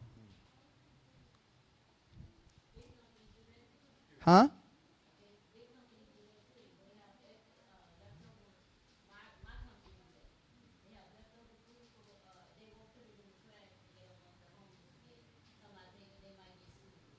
Right. But and that's bad too. But imagine if they took them homeless and made them slaves and did that too on top of that. Look at this. Toss the remaining fish into the sea again. Although we begged and prayed for some as well as we could, but in vain. And some of my courtmen, being pressed by hunger, took an opportunity when they thought no one saw them of trying to get a little privately, but they were discovered. And the attempt procured them some very severe floggings. If you was caught trying to eat some of their fresh fish, they was going to beat you severely. One day, when we had a smooth sea and moderate wind, two of my wearied countrymen, thank you, who were chained together, I was near them at the time, preferring death to such a life of misery, somehow made through the nettings and jumped into the sea. Immediately another quite dejected fellow, who on account of his illness was suffered to be out of irons, also followed their example, and I believe many more would very soon have done the same if they had not been prevented by the ship's crew. They was willing to die and kill themselves. Can you imagine what the human mind, what type of mentality you was in to be trying to rush to kill yourself?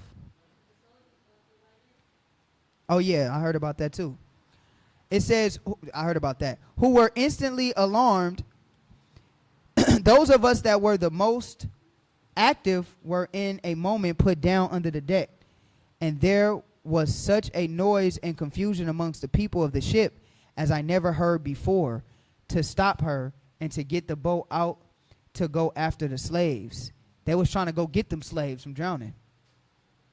However, two of the wretches were drowned, but they got the other, and afterwards, so they saved one of them, and afterwards beat him unmercifully for thus attempting to prefer death to slavery.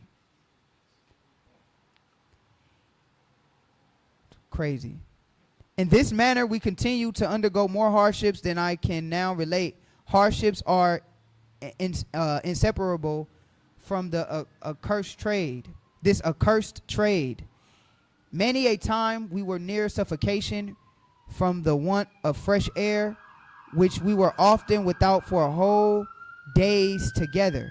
This and the stench of the necessary tubs carried off many. During our passage, I first saw flying fishes, which surprised me very much. They used frequently to fly across the ship, and many of them fell on deck. All right, so let's go down to the point. Let's get some more let's go down. Let's read. I'm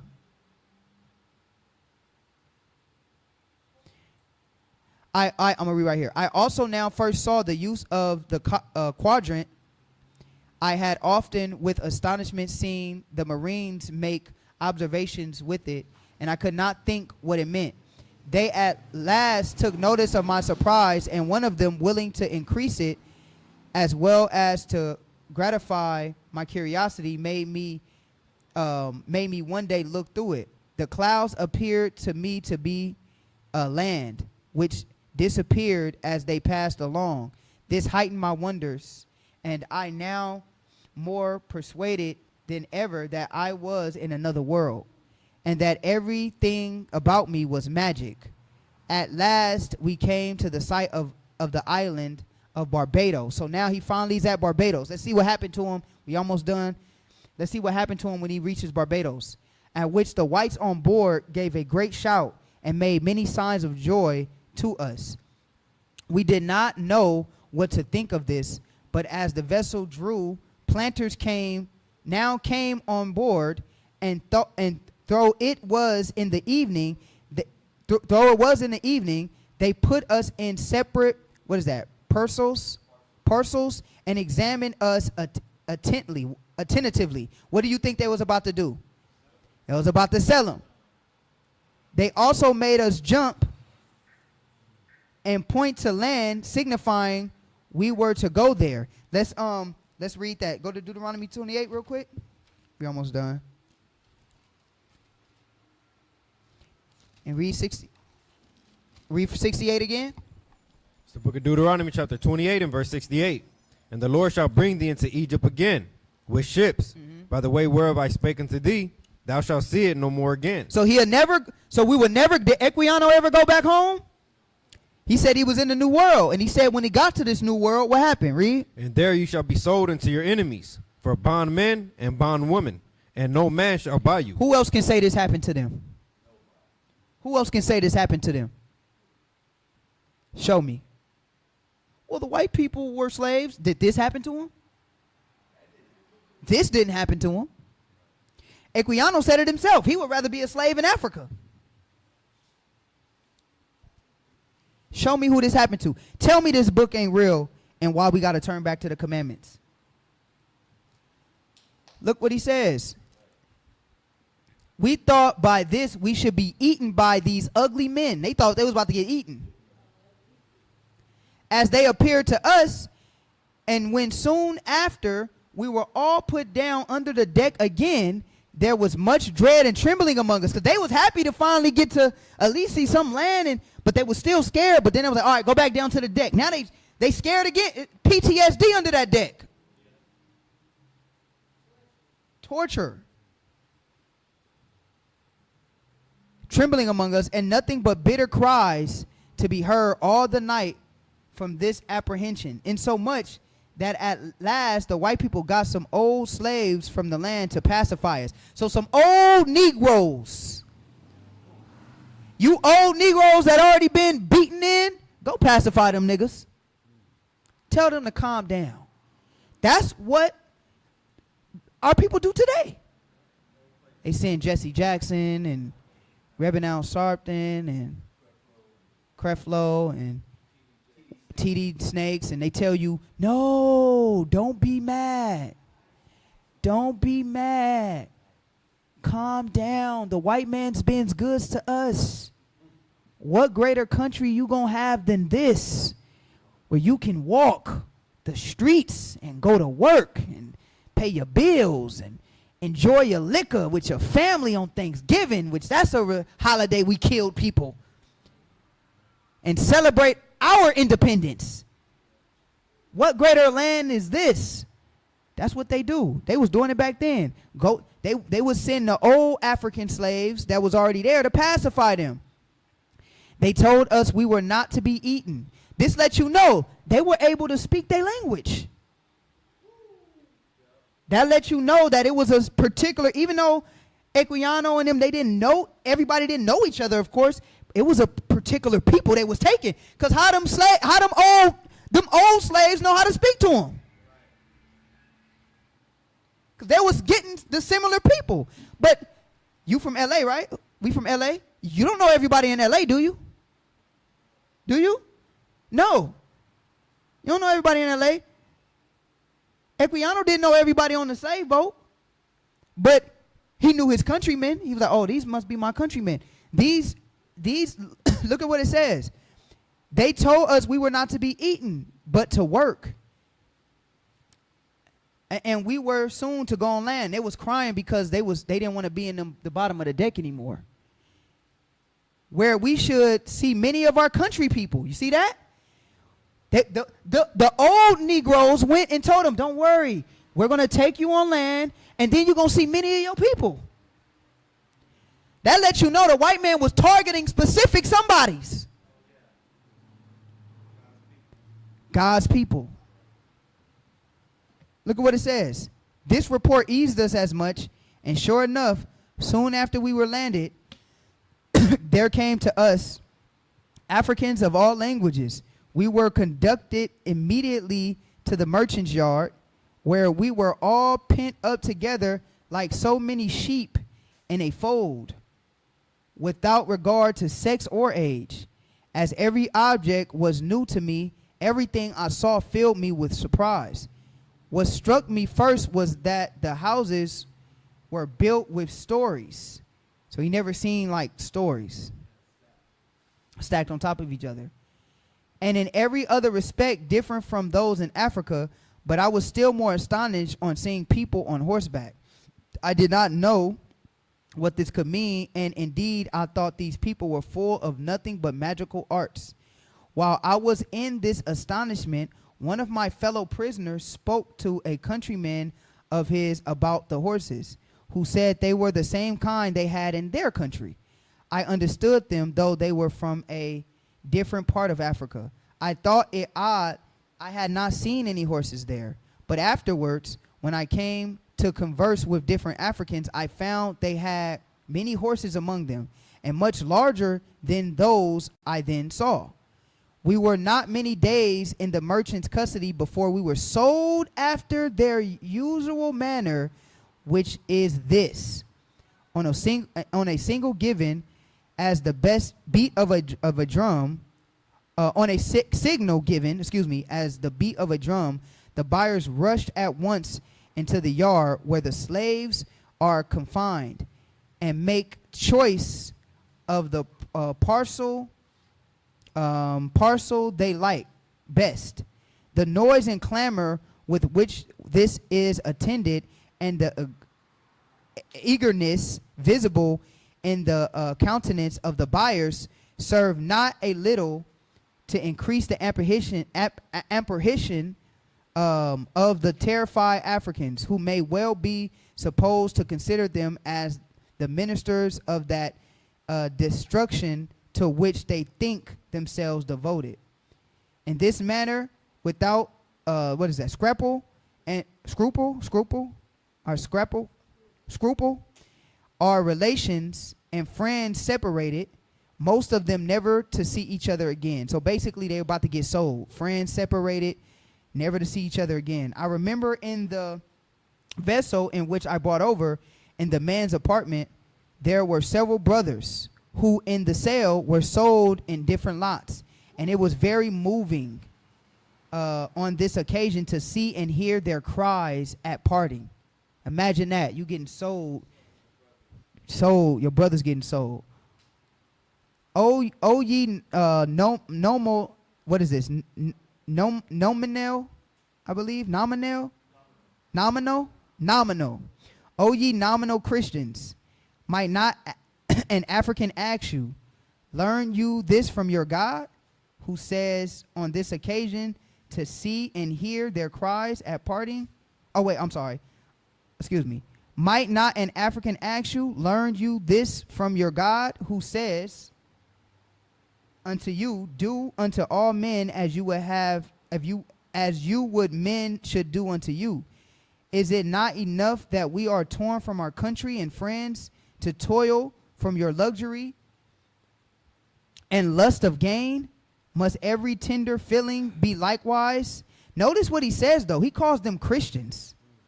Notice he calls them Christians. These were Christians that did this, quote unquote. Must every tender feeling be likewise sacrificed to your, what is it, avarice? Or avarice, I believe. Avarice. Salakia. To your adherents are the dearest friends and relations now rendered more dear by their separation from their kind, still to be parted from each other, and thus prevented from cheering in gloom of slavery with the small comfort of being together and mingling their sufferings and sorrow? Why are parents to lose their children, brothers their sisters, or husbands their wives? Surely this is a new refinement of cruelty, which, while it has no advantage to atone for it. Look at this. He said, which has no advantage to atone for. He like, there's no atonement for this. But yet we be trying to give them atonement. Ask your forefathers, should we forgive them? What's your forefathers going to say? While it has no advantage to atone for it, thus aggravates distress and adds fresh horrors even to the wretchedness of slavery. That's only chapter 2. No. He was a man. He actually got free. No, he actually got free. If you go, let me see if I could get his story. He was writing this as a man. Let me read a little bit of this. Gustavus, also known for much of his life as Gustavus Vassa, was an African-born writer, seaman, and abolitionist.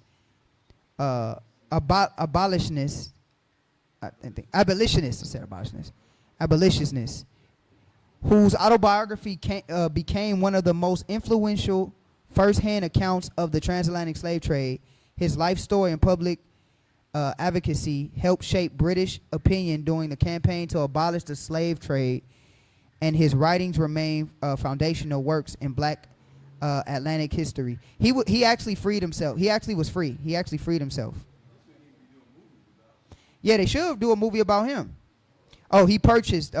He earned enough through trading to purchase his freedom in 1766. He got his freedom, and he was. You are right, Linda. He is from the Igbo community in southeastern Nigeria. Before being kidnapped as a child and sold into the Atlantic slave trade. So he's from southeastern Nigeria. And he's from the Igbo community, which makes sense because the Igbo community got a lot of Hebraic practices in their culture, which he talks about. And he actually writes about how he was amazed how much the Jews and him growing up as a child, how much they had in common. So, but yeah, get a Most High hand clap. We're going to end it right there. Stop. I did a lot of, all right, family. So we're going to end it right there. Yeah, it ain't no salvation for Esau. The only thing we got that Esau got coming for him is destruction. Let's end it with Obadiah verse 10. Let's just end it with that. It's the book of Obadiah, chapter 1 and verse 10. For the violence against thy brother Jacob, shame shall cover thee, and thou shalt be cut off forever. For the violence you've done against your brother Jacob, shame will cover you, and you will be cut off forever. The Sandlot, forever. Okay? You're not coming back. You're going to get cut off forever because of what you did to your brother. But we understand that we played a part in it too because we left the way of the Most High. That's why I read that Ezekiel 20. But now, Lord, we trying to come back to repentance. Khan? All praise to the Most High. Shalom to everybody that's online. Please hit that like button if you haven't hit that like button already. Please hit that like button if you haven't hit that like button already. We love y'all. We'll see y'all. We'll see y'all back here next Shabbat. We're going to do a part 2 for the Northern Kingdom because they got done wrong too. So we're going to do a part 2 for the Northern Kingdom. So we talked about the Southern Kingdom today. We're going to talk about the Northern Kingdom, which is our Native American and Latino brothers and sisters of Native American and indigenous descent. So join us for next week's class. We love y'all. And if you want any, please, somebody put the email in the chat. If you guys want to get in contact with us, please email us at Believers of the Way. Put the email in the chat, somebody. Oh, they did? Okay. And you can also send your alms if you want to give a donation to our Zelle, which is Believers of the Way, 144K at gmail.com. All right. Until next time, we love y'all. Shalom, family.